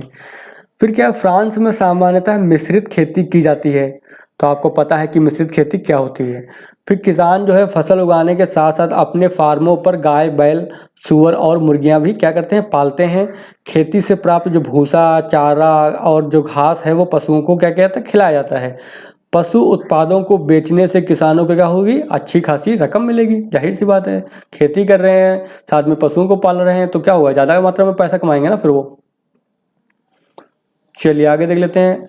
अधिकतम उपज के लिए जो फ्रांसीसी किसान जो है गहन कृषि की विधि अपनाते हैं। ठीक है, गहन, इंटेंस क्रॉपिंग बोलते हैं इसको, है इंटेंस क्रॉपिंग। कृषि योग्य जो भूमि के प्रत्येक टुकड़ों पर यहाँ खेती की जाती है, यानी सारे जितना जहाँ पे खेती संभव है वहाँ पे खेती की जाती है। खाद और उर्वरक जो है भरपूर मात्रा में डाले जाते हैं और खेती में वैज्ञानिक तरीकों का क्या किया जाता है, इस्तेमाल किया जाता है, उपयोग किया जाता है। जैसे उन्नत बीज हो गया, यानी कि अच्छी क्वालिटी के बीज हो गए, कीटनाशक दवा का इस्तेमाल करना आदि का क्या है उपयोग, तथा फसलों का सस्यावर्तन। तो हमने स्टार्टिंग में ही देख लिया था कि सस्यावर्तन क्या होता है। परिणाम स्वरूप क्या होता है, यहाँ जो है फसलों की उपज अधिक है, यानी कि प्रोडक्टिविटी अधिक है, प्रोडक्शन ज़्यादा होता है। इसलिए यह देश जो है खाद्यान्नों में लगभग आत्मनिर्भर है, यानी कि जितना उसको खाना चाहिए वो उतना उत्पादन कर लेता है आराम से। फिर देख लेते हैं फ्रांस जो अपने वाइन यानी दारू बनाने के लिए बहुत जो है फेमस है, वहाँ शराब जिसको बोलते हैं। तो फ्रांस अपने अंगूर के जो उद्यानों के लिए प्रसिद्ध है। ठीक है, और अंगूर से क्या बनेगा, शराब बनेगी। घाटियों की जो सीढ़ी नुमा और परिरक्षित ढालों के अधिकांश भाग पर क्या होती है, अंगूर की खेती होती है। तो अंगूर की खेती मुख्य रूप से कहाँ होती है, जो ढाल क्षेत्र है, यानी पहाड़ पर्वतीय एरिया का जो ढाल नुमा क्षेत्र होता है वहाँ पे खेती होती है इसकी। यह विशेष रूप से दक्षिणी फ्रांस में होती है। तो जो भूमध्य सागर का एरिया है, वहाँ के आसपास का जो क्षेत्र है, भूमध्य सागर के आसपास का क्षेत्र होता है, वहाँ पर जो है मुख्य रूप से अंगूर की खेती की जाती है। अंगूर की मुख्य रूप से जो है शराब बनाई जाती है। फ्रांसीसी शराब जो है अपनी उत्तमता यानी कि क्वालिटी के लिए तो सारे विश्व में प्रसिद्ध है। पेरिस के पास जो है शैम्पेन जिले के अंगूरों से बनाई जाने वाली शैम्पेन क्या है, एक ऐसी जो है अलग प्रकार की विशेष प्रकार की जो क्या है शराब है। ठीक है, शैम्पेन आपने सुना होगा नाम, शैम्पेन पियेंगे आज बोलते ऐसे लोग हैं। तो शैम्पेन कुछ नहीं है, वो शैम्पेन एक जिले का नाम है। ठीक है, शैम्पेन जिले पेरिस जिले में शैम्पेन एक जगह का नाम है। ठीक है, पेरिस जिला है, वहाँ पे शैम्पेन जगह का नाम है, वहाँ पे अंगूर उगाए जाते हैं। उन अंगूरों से जो बनाई जाती है शराब उसको क्या बोलते हैं, शैम्पेन। फिर भूमध्य सागरीय प्रदेश में क्या विविध प्रकार के फल पैदा होते हैं। इनमें जैतून हो गया, अंजीर हो गया, आड़ू हो गया, आलूचा हो गया, नाशपाती हो गया और संतरे प्रमुख हैं। ठीक है, तो यहाँ पे ये क्या है, अन्य फल जो हैं पैदा किए जाते हैं। और यहाँ पे ये भूमध्य सागरीय जो प्रदेश है इसके आसपास जो फल पैदा होते हैं कौन से होते हैं, वो सिट्रिक फल होते हैं। सिट्रिक, इनको क्या बोलते हैं, सिट्रिक फ्रूट्स। ठीक है, तो सिट्रिक फल होते हैं। सिट्रिक फल क्या होता है, ये खट्टे होते हैं हल्का सा। ठीक है, तो ये सारे जो फल हैं वो कैसे हैं, हल्के खट्टे होते हैं, उनको बोलते हैं सिट्रिक फ्रूट्स। तो वो यहाँ पे भूमध्य सागरीय प्रदेश में उगाए जाते हैं। तो कभी भी क्वेश्चन पूछा जाए कि भूमध्य सागरीय प्रदेश में किस प्रकार के फलों का उत्पादन होता है, तो सिट्रिक फलों का उत्पादन वहाँ पे किया जाता है। फिर देश के जो उत्तरी भाग में सेब की खेती होती है। सेब कहाँ उगाया जाता है, जो उत्तरी भाग हो गया। देश के इस भाग में शराब जो है अंगूरों की जगह किससे बनाए जाएंगे, वहाँ पे सेब है, अनाज है और होप नामक फूल का पौधा है। ठीक है, उससे बनाई जाती है। तो दक्षिणी भाग में अंगूर जो शराब बनती है वो अंगूर से बनती है। उत्तरी भाग में जो शराब बनती है कैसे बनती है, सेब हो गया, अनाज हो गया और एक फूल है होप, उसके मिश्रण से तैयार की जाती है। तो वही लिखा हुआ है। आगे देख लेते हैं फ्रांस में परिवहन।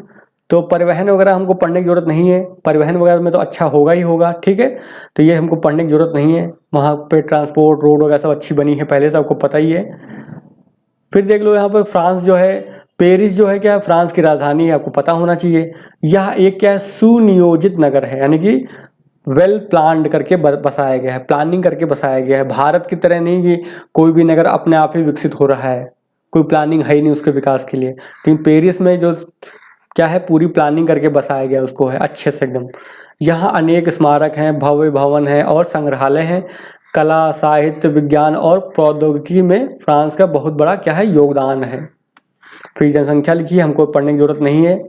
अगला प्रमुख देश जो है वो जर्मनी है, उसको हम जल्दी से देख लेते हैं। ठीक है, तो दूसरे विश्व युद्ध के बाद जो है जर्मनी क्या हो गया, दो राष्ट्रों में विभक्त हो गया था। पश्चिमी भाग जो है वो जर्मन संघीय गणतंत्र के नाम से जाना जाता था और जो इसका पूर्वी भाग है वो तत्कालीन सोवियत संघ के प्रभाव क्षेत्र में था। ठीक है, तो आप समझ गए होंगे, एक क्षेत्र जो है वो पूंजीवादी को सपोर्ट करता है, दूसरा क्षेत्र जो है पूर्वी क्षेत्र जो है वो क्या है, साम्यवादी के प्रभाव में आ गया। ठीक है, फिर उसके बाद क्या हुआ, 1990 का सफर दौर आया। ठीक है, 1990 में क्या है, दोनों राष्ट्र पुनः एक समझौता करके फिर से वापस मिल गए और जर्मनी की वर्तमान में राजधानी कौन सी है, तो बर्लिन है। ठीक है, ध्यान रखिएगा। चलिए हम इसका यहाँ पे इम्पोर्टेंट जो पार्ट होगा वही देखेंगे।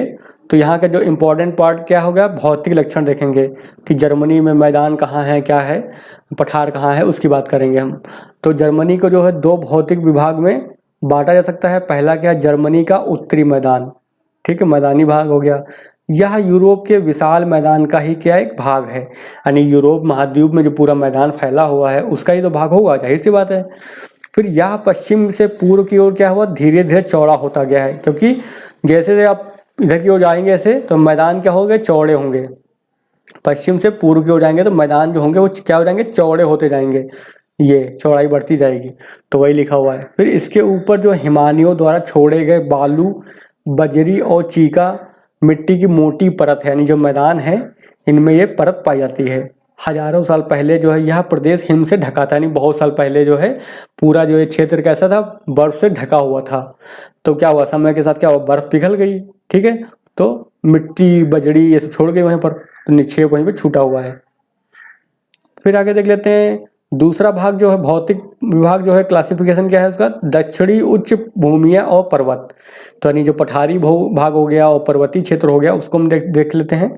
तो क्या है, इनमें क्या है, विविध प्रकार की भू आकृतियाँ पाई जाती हैं, जैसे पठार, पहाड़ियाँ, घाटियाँ और पर्वत। उच्च भूमि का सामान्य ढाल जो है आल्प्स पर्वत से क्या है, उत्तर की ओर है। तो ढाल किधर की ओर है, उत्तर की ओर है, तो नदियाँ कहाँ जाएंगी, उत्तर की ओर बहेंगी। मध्यवर्ती भाग में क्या है, कम ऊंचाई की घिसी पिटी हुई उच्च भूमियां पाई जाती हैं। इनमें से होकर बहने वाली नदियों ने इन्हें काफी गहराई तक क्या क्या काट दिया है। फिर क्या, यह प्रदेश जो है पश्चिम में जो है क्या है, अब यहाँ पे मिलेगा आपको ब्लैक फॉरेस्ट पर्वत, ठीक है। तो ब्लैक फॉरेस्ट पर्वत जो है बहुत इंपॉर्टेंट है, याद रखिएगा, जर्मनी में है। तो लिखा है पश्चिम में क्या है, ब्लैक फॉरेस्ट पर्वत से लेकर के पूर्व में जो है बोहेमियन फॉरेस्ट तक फैला हुआ है, ठीक है। तो अगर पूछा जाए आपसे कि बोहेमियन फॉरेस्ट कहाँ है, तो जर्मनी में, ये पर्वत का नाम है। नाम से लग रहा है कि फॉरेस्ट है, जंगल है, लेकिन बोहेमियन जो है क्या रेंज है। अब देखिए, अभी हमने पढ़ा था, इससे पहले फ्रांस के बारे में पढ़ा था। तो ये देखिए घाटी है, इसका नाम क्या है, राइन घाटी है। इधर क्या है, वासजेज, और इधर क्या है, ब्लैक फॉरेस्ट है। याद आ गया आपका, होगा आपको, ब्लैक फॉरेस्ट हो गया ये यहाँ, यानी जर्मनी हो गया आपका, ये जर्मनी देश हो गया। और ये देश कौन सा है, फ्रांस देश हो गया। और इसके बीच में कौन सी, राइन घाटी हो गई। इसी के बीच से क्या यानी ये इसी घाटी में क्या बहती है, कौन सी नदी, राइन नदी बहती है। तो अब आप समझ गए होंगे कि वासजेज पर्वत कहाँ पर है, ब्लैक फॉरेस्ट पर्वत कहाँ पर है। यानी कि दोनों के जो बॉर्डर एरिया है और इनके बीच में, यानी कि वासजेज पर्वत जो हो गया और ब्लैक फॉरेस्ट पर्वत हो गया, इनके बीच में राइन नदी घाटी है, ठीक है, जो कि एक कैसी है, भ्रंश घाटी है। भ्रंश घाटी क्या होती है, मान लो कोई क्षेत्र है ये, तो यहाँ पे कोई हलचल हुई तो ये नीचे धंस गया ऐसे, ठीक है, हलचल जो होगी आंतरिक हलचल के प्रभाव में, तो ये घाटी बन जाएगी आपकी, और ये क्या बन जाएंगे, पर्वत बन जाएंगे, समझ गए। तो ये क्या हो गया, वासजेज हो गया, ये ब्लैक फॉरेस्ट हो गया, ये राइन नदी हो गई, राइन नदी घाटी जिसको बोलते हैं। तो आप समझ गए होंगे, ठीक है। तो इसको मैप आप याद रखिए माइंड में अपने, या फिर बना कर याद कर लीजिए। ये यहाँ से क्वेश्चन जो है पीटी में भी पूछे जाते हैं। फिर देखिए इसके दक्षिण में क्या है, बावेरियन आल्प्स की कटी फटी भूमि है। तो दक्षिणी हिस्सा जो है वहां पर क्या फैला हुआ है, बावेरियन आल्प्स। इसके पश्चिम में जो है राइन नदी की प्रसिद्ध घाटी है। तो पश्चिम में हमने आपको दिखाई दिया राइन घाटी। यह एक चौड़ी भ्रंश घाटी है, इसमें से होकर राइन नदी बहती है।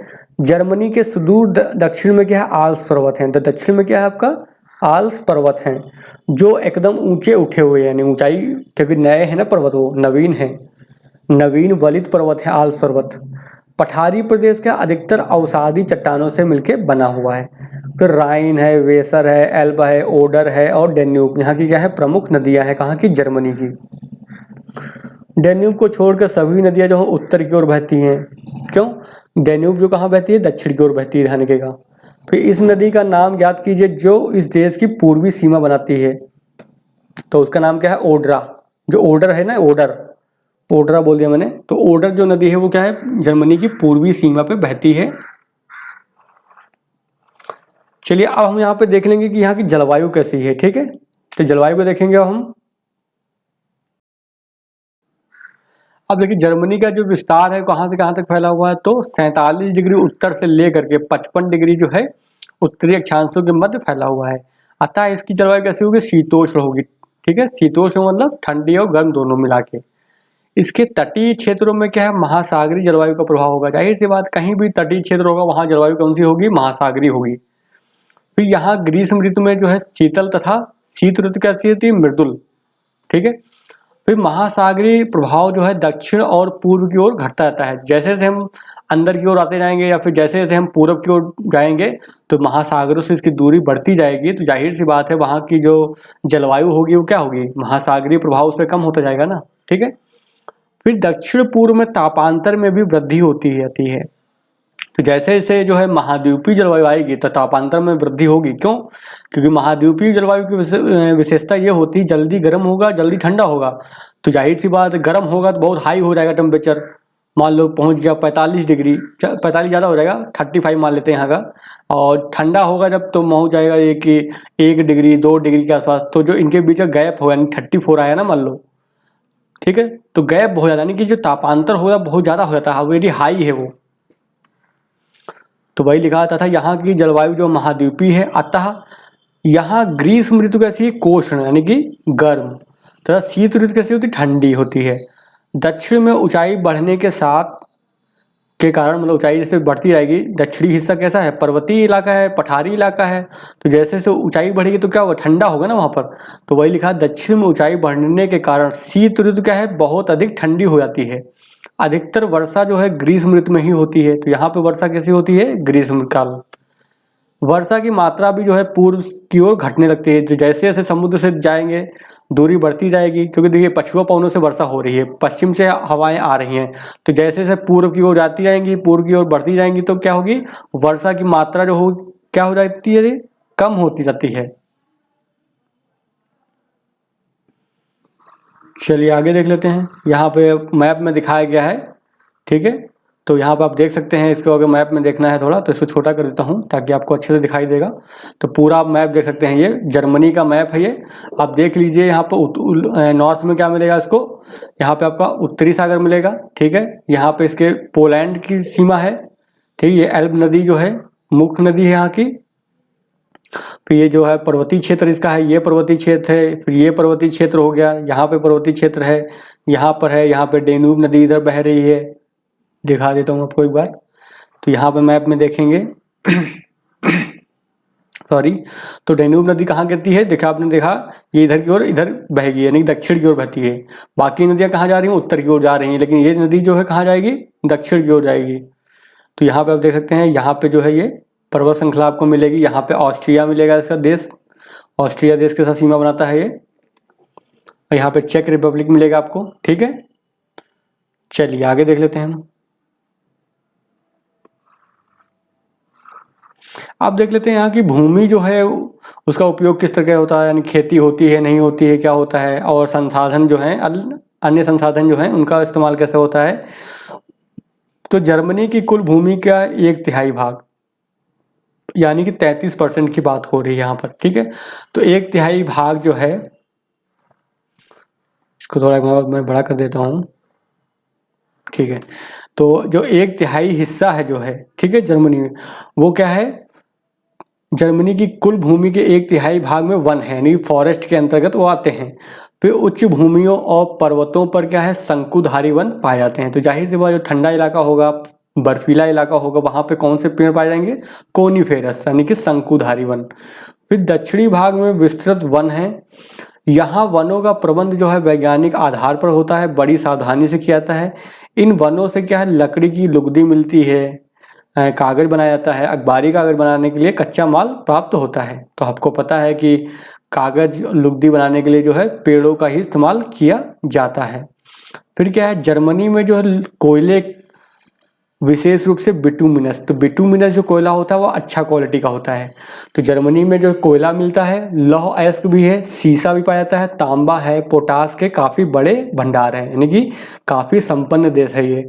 रूर जो है यूरोप में कोयले के उत्पादन का क्या है, सबसे बड़ा संपन्न क्षेत्र है रूर।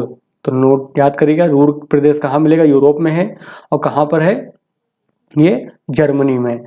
सार और सैक्सोनी अन्य प्रमुख कोयला क्षेत्र हैं। तो हमेशा ध्यान रखिएगा ये किस लिए हैं, तो रूर का जो प्रदेश हो गया, सैक्सोनी हो गया और सार, ये तीनों ही प्रदेश किस लिए प्रसिद्ध है, कोयले के लिए। तो कभी भी क्वेश्चन अगर आपसे आता है कि सार जो है क्षेत्र किस लिए प्रसिद्ध है, कोयले के लिए, रूर क्षेत्र किस लिए प्रसिद्ध है, कोयले के लिए, सैक्सोनी क्षेत्र किस लिए प्रसिद्ध है, कोयले के लिए। फिर क्या, लिग्नाइट जो कोयला जो है जर्मनी के पूर्वी भाग में मिलता है। तो लिग्नाइट कोयला भी है, वो भी मिलता है कहाँ पे, जर्मनी का जो पूर्वी हिस्सा है, यानी कि पूर्वी हिस्सा जो जर्मनी का है वहाँ पे मिलेगा लिग्नाइट कोयला। फिर रूर राइन की एक सहायक छोटी सी नदी है। तो रूर क्या एक नाम है, किसका है, नदी का नाम है। ठीक, जो आप यहाँ पे देख रहे हैं रूर क्षेत्र, वो किस आधार पे है, रूर एक नदी घाटी है। और हमेशा कोयला कहाँ मिलेगा, नदी घाटी मिलता है। भारत में देख लीजिए आप, तो यहाँ पे आपको कहाँ मिलेगा कोयला, जो नदी है, गोदावरी नदी हो गई, महानदी हो गई, ठीक है, कृष्णा नदी हो गई, कावेरी नदी हो गई, सारी जो नदी घाटियां हैं वहाँ पे ही मुख्य रूप से कोयला मिलता है, कोयले के निक्षेप वहाँ पे मिलते हैं। तो ऐसे ही जर्मनी में रूर नदी है, तो वहाँ पे कोयला बहुत ज़्यादा मात्रा में मिलता है, इसलिए उसका नाम रख दिया गया। रूर क्षेत्र किस लिए प्रसिद्ध है, कोयले के लिए प्रसिद्ध है। यह इसमें दाहिनी ओर से आके मिलती है, कोई जरूरत नहीं याद करने की हमको। फिर इस प्रदेश में क्या अनेक उद्योग विकसित हो गए हैं। जाहिर सी बात, जहाँ कोयला होगा, जहाँ लोहा होगा, वहाँ पर क्या होगा, उद्योगों का विकास हो जाएगा। अतः रूर को प्रायः यूरोप का औद्योगिक हृदय यानी कि इंडस्ट्रियल हार्ट कहते हैं। रूर के कोयला क्षेत्रों में क्या है, कोयले की कई परतें हैं, बहुत सारी लेयर हैं, जिनके बीच अन्य चट्टानों की क्या है, परत होती हैं। यहाँ जो है उत्तम कोटि का कोकिंग कोल मिलता है, यानी कि जो कोकिंग कोल होता है। अब कोकिंग कोल का इस्तेमाल क्या होता है, कोकिंग कोल का इस्तेमाल जो होता है लौह इस्पात उद्योग में किया जाता है। ठीक है, तो लौह इस्पात उद्योग में किसका इस्तेमाल किया जाता है, कोकिंग कोल का।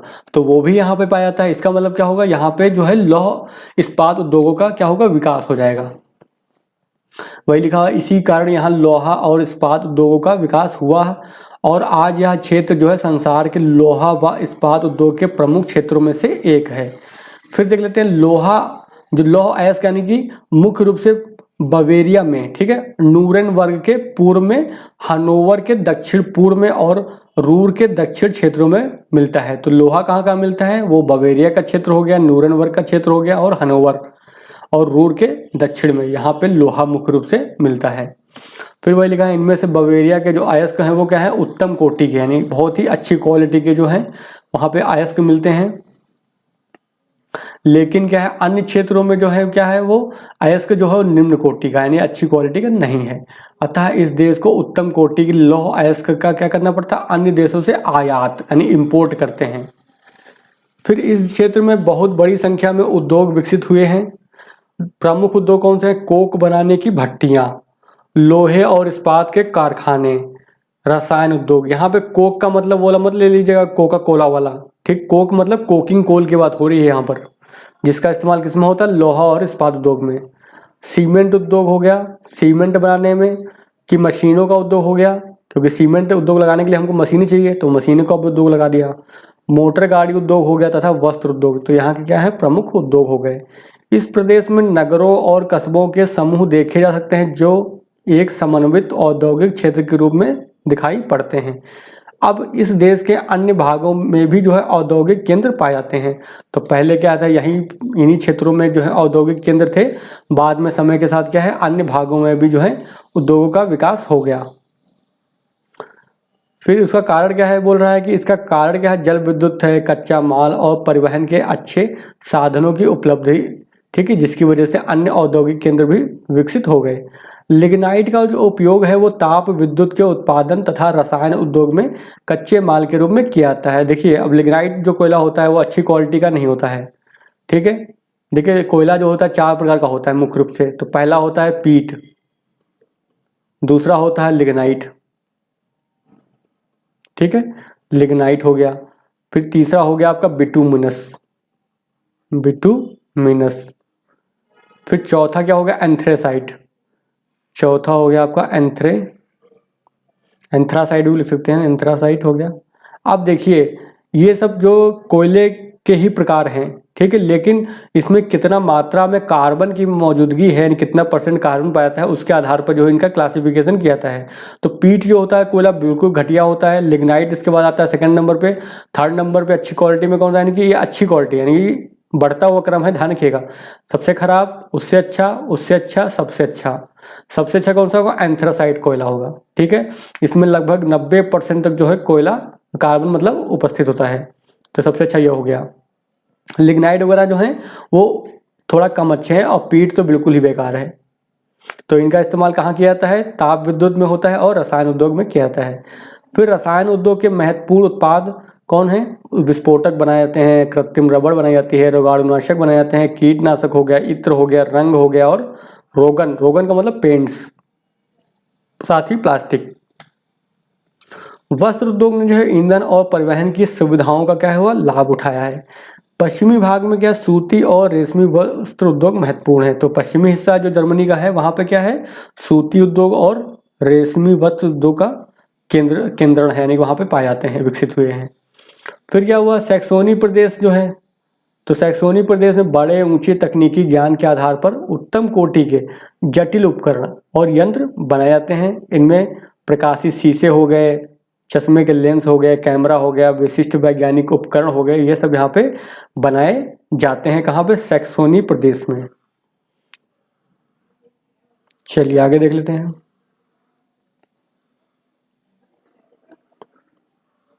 अब देखिए आगे क्या कह रहा है कि देश के आधे से भी अधिक भाग पे खेती की थी। तो खेती जो है 50% प्लस, यानी कि 50% से भी ज़्यादा एरिया पे क्या है? खेती होती है। इनमें अनाज के खेत हैं, फलों के बाग हैं और अंगूरों के उद्यान शामिल हैं। यद्यपि कुछ भागों की मिट्टी क्या उपजाऊ नहीं है, लेकिन खाद का और उर्वरक का इस्तेमाल करके जो है वहाँ पे फसलों को उगाया जाता है, यानी कि अच्छी फसल पैदा की जाती है। तटीय क्षेत्र है, तो तटीय क्षेत्रों तथा उत्तरी मैदान के कुछ भागों की मिट्टी जो है अच्छे जल निकास वाली नहीं, यानी कि जल भराव की समस्या है, यानी कि वाटर लॉगिंग हो जा रही है, पानी भर जा रहा, दलदली क्षेत्र है। लेकिन दलदलों से क्या पानी निकालकर उन्हें कृषि के योग्य बना लिया जाता है। कृषि की जो वैज्ञानिक विधियों के उपयोग से क्या है? भूमि की उत्पादकता क्या है? बढ़ गई है, जाहिर सी बात है। यद्यपि निम्न भूमियों और घाटियों में गहन खेती की जाती है, लेकिन अब खेती के अधिकतर कार्य किससे होते हैं? यंत्रों से, यानी मशीन से जो है होने लगे हैं। फिर यहाँ पे देख लेते हैं कि कौन कौन सी फसलें होती हैं मुख्य रूप से। तो ठंडा प्रदेश है, जाहिर सी बात, तो क्या होगा? गेहूं होगा। तो गेहूं हो गया, गेहूं के साथ क्या उगाएंगे हम? जौ। गेहूं है, जौ है, चुकंदर हो गया, आलू है, राई है, जई है। तो राई कहाँ उगाई जाती है? जहाँ पे कम उपजाऊ भूमि होती है। जई कहाँ पे उगाई जाती है? जहाँ पे कम उपजाऊ भूमि होती है। जर्मनी जो संसार में राई, आलू और चुकंदर के बड़े उत्पादक देशों में से एक है। चुकंदर की जो पत्तियों और चीनी मिलों में प्रयुक्त चुकंदर के अवशिष्ट जो, यानी कि बचा हुआ पदार्थ होता है चुकंदर का, चाहे पत्ती हो चाहे फिर उसकी जो चीनी मिल में जो बचा हुआ जो पदार्थ होता है, रेस्ट पार्ट होता है, उसको जो है पदार्थ को चारे के रूप में पशुओं को खिलाया जाता है। इससे क्या, पशुपालन और दूध का धंधा जो है खेती के प्रमुख कार्य बन गए हैं। जर्मनी जो है दूध हो गया, मक्खन है, पनीर है, मुर्गी उत्पादों का एक प्रमुख उत्पादक देश है। फिर देख लेते हैं जर्मनी के जो मध्यवर्ती और दक्षिणी भागों की अधिकतर भूमि में खेती होती है। तो मुख्य रूप से जो खेती होती कहाँ होती है? जो बीच का हिस्सा है मध्यवर्ती इलाका हो गया और दक्षिणी हिस्सा हो गया। यहाँ पर जो है मिश्रित खेती का चलन है। यहाँ फसलों की उपज अधिक है, लेकिन खाद्यान्नों के कुल उत्पादन से जो है देश की आवश्यकताएं पूरी नहीं हो पाती हैं, यानी कि क्या करेगा वो देश? आयात करेगा। किसका? खाद्यान्न का। तो वही लिखा होगा कि अतः जो है खाद्यान्नों को क्या करना पड़ता है? आयात करना पड़ता है। फिर एल्ब नदी की घाटी जो है यूरोप का सबसे उत्तरी क्षेत्र है। यहाँ पर क्या होता है? अंगूरों की खेती होती है। तो जर्मनी के उत्तरी भाग में यानी एल्ब घाटी क्षेत्र है, वहाँ पे किसकी खेती होती है? अंगूर की। अन्य महत्वपूर्ण क्षेत्र कौन से? राइन नदी की घाटी के ढलान हैं, यहाँ पे जो है अंगूरों के बाग हैं। इस घाटी की उपजाऊ मिट्टी में दूसरे प्रकार के फल और सब्जियां भी पैदा की जाती हैं। तो अंगूर की खेती जो हमेशा जो है मुख्य रूप से जो कहाँ पे होता है? पहाड़ों के ढलान पे होती है। फिर क्या है? देश में क्या है? सुविकसित वायुयान सेवाएं हैं, तो ये सब हमको पढ़ने की जरूरत नहीं है, ठीक है। फिर नदियों के अतिरिक्त यहाँ पर जो नहरें भी हैं, जिनके द्वारा देश के आंतरिक भागों में पहुंचा जा सकता है, यानी कि ट्रांसपोर्ट करने के लिए इसका इस्तेमाल होता है। इससे क्या व्यापार को प्रोत्साहन मिला है। कील नहर बहुत इंपॉर्टेंट है। ये कील नहर जो है वो बाल्टिक सागर को उत्तरी सागर से जोड़ती है। तो ये नोट कर लीजिए, बहुत इंपॉर्टेंट पॉइंट है आपका कि कील नहर जो है बाल्टिक सागर, आप देखिएगा मैप में बाल्टिक सागर कहाँ पर है, तो बाल्टिक सागर को किससे जोड़ेगा? उत्तरी सागर, ठीक है, तो इसको आप सर्च कीजिएगा मैप में। यह 99 किलोमीटर लंबी नहर है। इसके बन जाने से क्या डेनमार्क के किनारे किनारे 700 किलोमीटर घूमकर नहीं जाना पड़ता है, यानी कि अब रास्ता कैसा हो गया, छोटा रास्ता हो गया, शॉर्टकट हो गया। स्कैंडिनेविया के देशों से व्यापार में इसका क्या है, बहुत महत्व है। इस नहर से प्रतिदिन 400 से अधिक जलयान गुजरते हैं, यानी कि बहुत ही महत्वपूर्ण है रास्ता ये। और दक्षिण में जो है डैन्यूब नदी भी इसी उद्देश्य को पूरा करती है। इसके द्वारा जो है यूरोप के पूर्वी और मध्यवर्ती भागों में आसानी से जो है क्या कर सकते हैं, पहुंचा जा सकता है कील नहर के माध्यम से। और जो डैन्यूब नदी है बहुत इंपॉर्टेंट है यहाँ की। फिर यहाँ पे बताया गया है कि बर्लिन जो है देश की राजधानी है, तो हमने आपको पहले ही बता दिया, और सबसे बड़ा नगर भी है ये।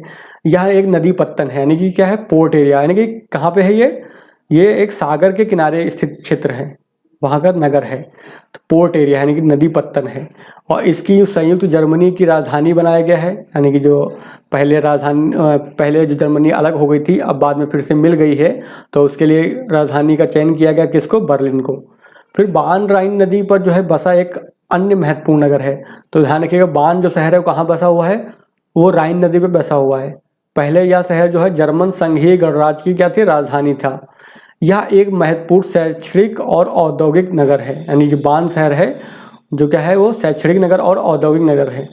फिर उत्तरी सागर पर हैम्बर्ग और ब्रेमेन प्रमुख पत्तन है। तो ये दूसरे पत्तन है, आपको याद करने की जरूरत नहीं है इसको, ठीक है। चलिए अब हम देख लेते हैं, यहाँ पे दे रखा है रूर प्रदेश, ठीक है। रूर प्रदेश में एक शहर का नाम है एसन और डिसेल्डोर्फ, और अन्य औद्योगिक नगर के अलावा जो है कोलोन है, मैनहीम और फ्रैंकफर्ट जो है राइन नदी के प्रमुख नगर हैं। ये कहाँ बसे हैं, राइन नदी घाटी के किनारे। कोलोन की स्थिति जो है बहुत ही महत्वपूर्ण है, केवल कोलोन तक ही राइन नदी में समुद्री जहाज जा सकते हैं, यानी कि उसके आगे नहीं जा सकते हैं वो। फिर म्यूनिख, तो म्यूनिख आपने मूवी वगैरह में देखा होगा, म्यूनिख जो है काफ़ी शूटिंग वगैरह होती रहती है यहाँ पर, म्यूनिख शहर। तो म्यूनिख जो है वो बवेरिया की उच्च भूमि पर स्थित है, और यह कला और संस्कृति का क्या है, एक प्रमुख केंद्र है। यह अपने शराब के कारखानों के लिए भी क्या है, प्रसिद्ध है। लीपजिंग और एल्ब नदी के किनारे पर स्थित जो है ड्रेसडन, तो लीपजिंग जो है और एल्ब नदी के किनारे स्थित जो है ड्रेसडन शहर प्राचीन और महत्वपूर्ण क्या है, नगर है ये। लीपजिंग जो है सड़कों का केंद्र है तथा रेलों का बड़ा जंक्शन है। ये सब आपको याद करने की जरूरत नहीं है, ठीक है। यहाँ पर दे रखा है ड्रेसडन जो शहर है वो अपने चीनी मिट्टी के बर्तनों के लिए क्या विख्यात है। बाल्टिक सागर के तट पर स्थित रोस्टोक एक क्या है, प्रमुख पत्तन है। तो ये बाल्टिक सागर पर जो है एक पत्तन का नाम है रोस्टोक, तो ये याद करने की जरूरत नहीं है हमें। और ये भी हमको याद करने की जरूरत नहीं है कि जर्मनी में कितनी जनसंख्या है, ठीक है। यहाँ पे एक नई परिभाषा दे रखी है मैसिफ, तो हमने पहले ही आपको बता दिया है कि एक विशाल भूपिंड होता है जिस पर एक या दो चोटियाँ होती हैं, यानी कि एक ऐसा पिंड होता है, बड़ा पिंड है, विशाल पिंड है जिसपे एक से ज़्यादा चोटियाँ होती हैं, उसको क्या बोलते हैं, मैसिफ। तो ये रहा आज का वीडियो लंबा है कोई बात नहीं, लेकिन पूरा चैप्टर हमने समझा। यहाँ पर 3 देशों को हमने यहाँ पर डिस्कस कर लिया है, और आई होप आपसे इससे आने वाले कोई भी क्वेश्चन को बनाने में सक्षम होंगे आप, ठीक है। तो अगर वीडियो पसंद आता है तो वीडियो को लाइक कर दीजिएगा, चैनल पर नए हैं तो चैनल को क्या करेंगे आप, सब्सक्राइब कर लेंगे, ठीक है। मिलते हैं फिर नेक्स्ट वीडियो में।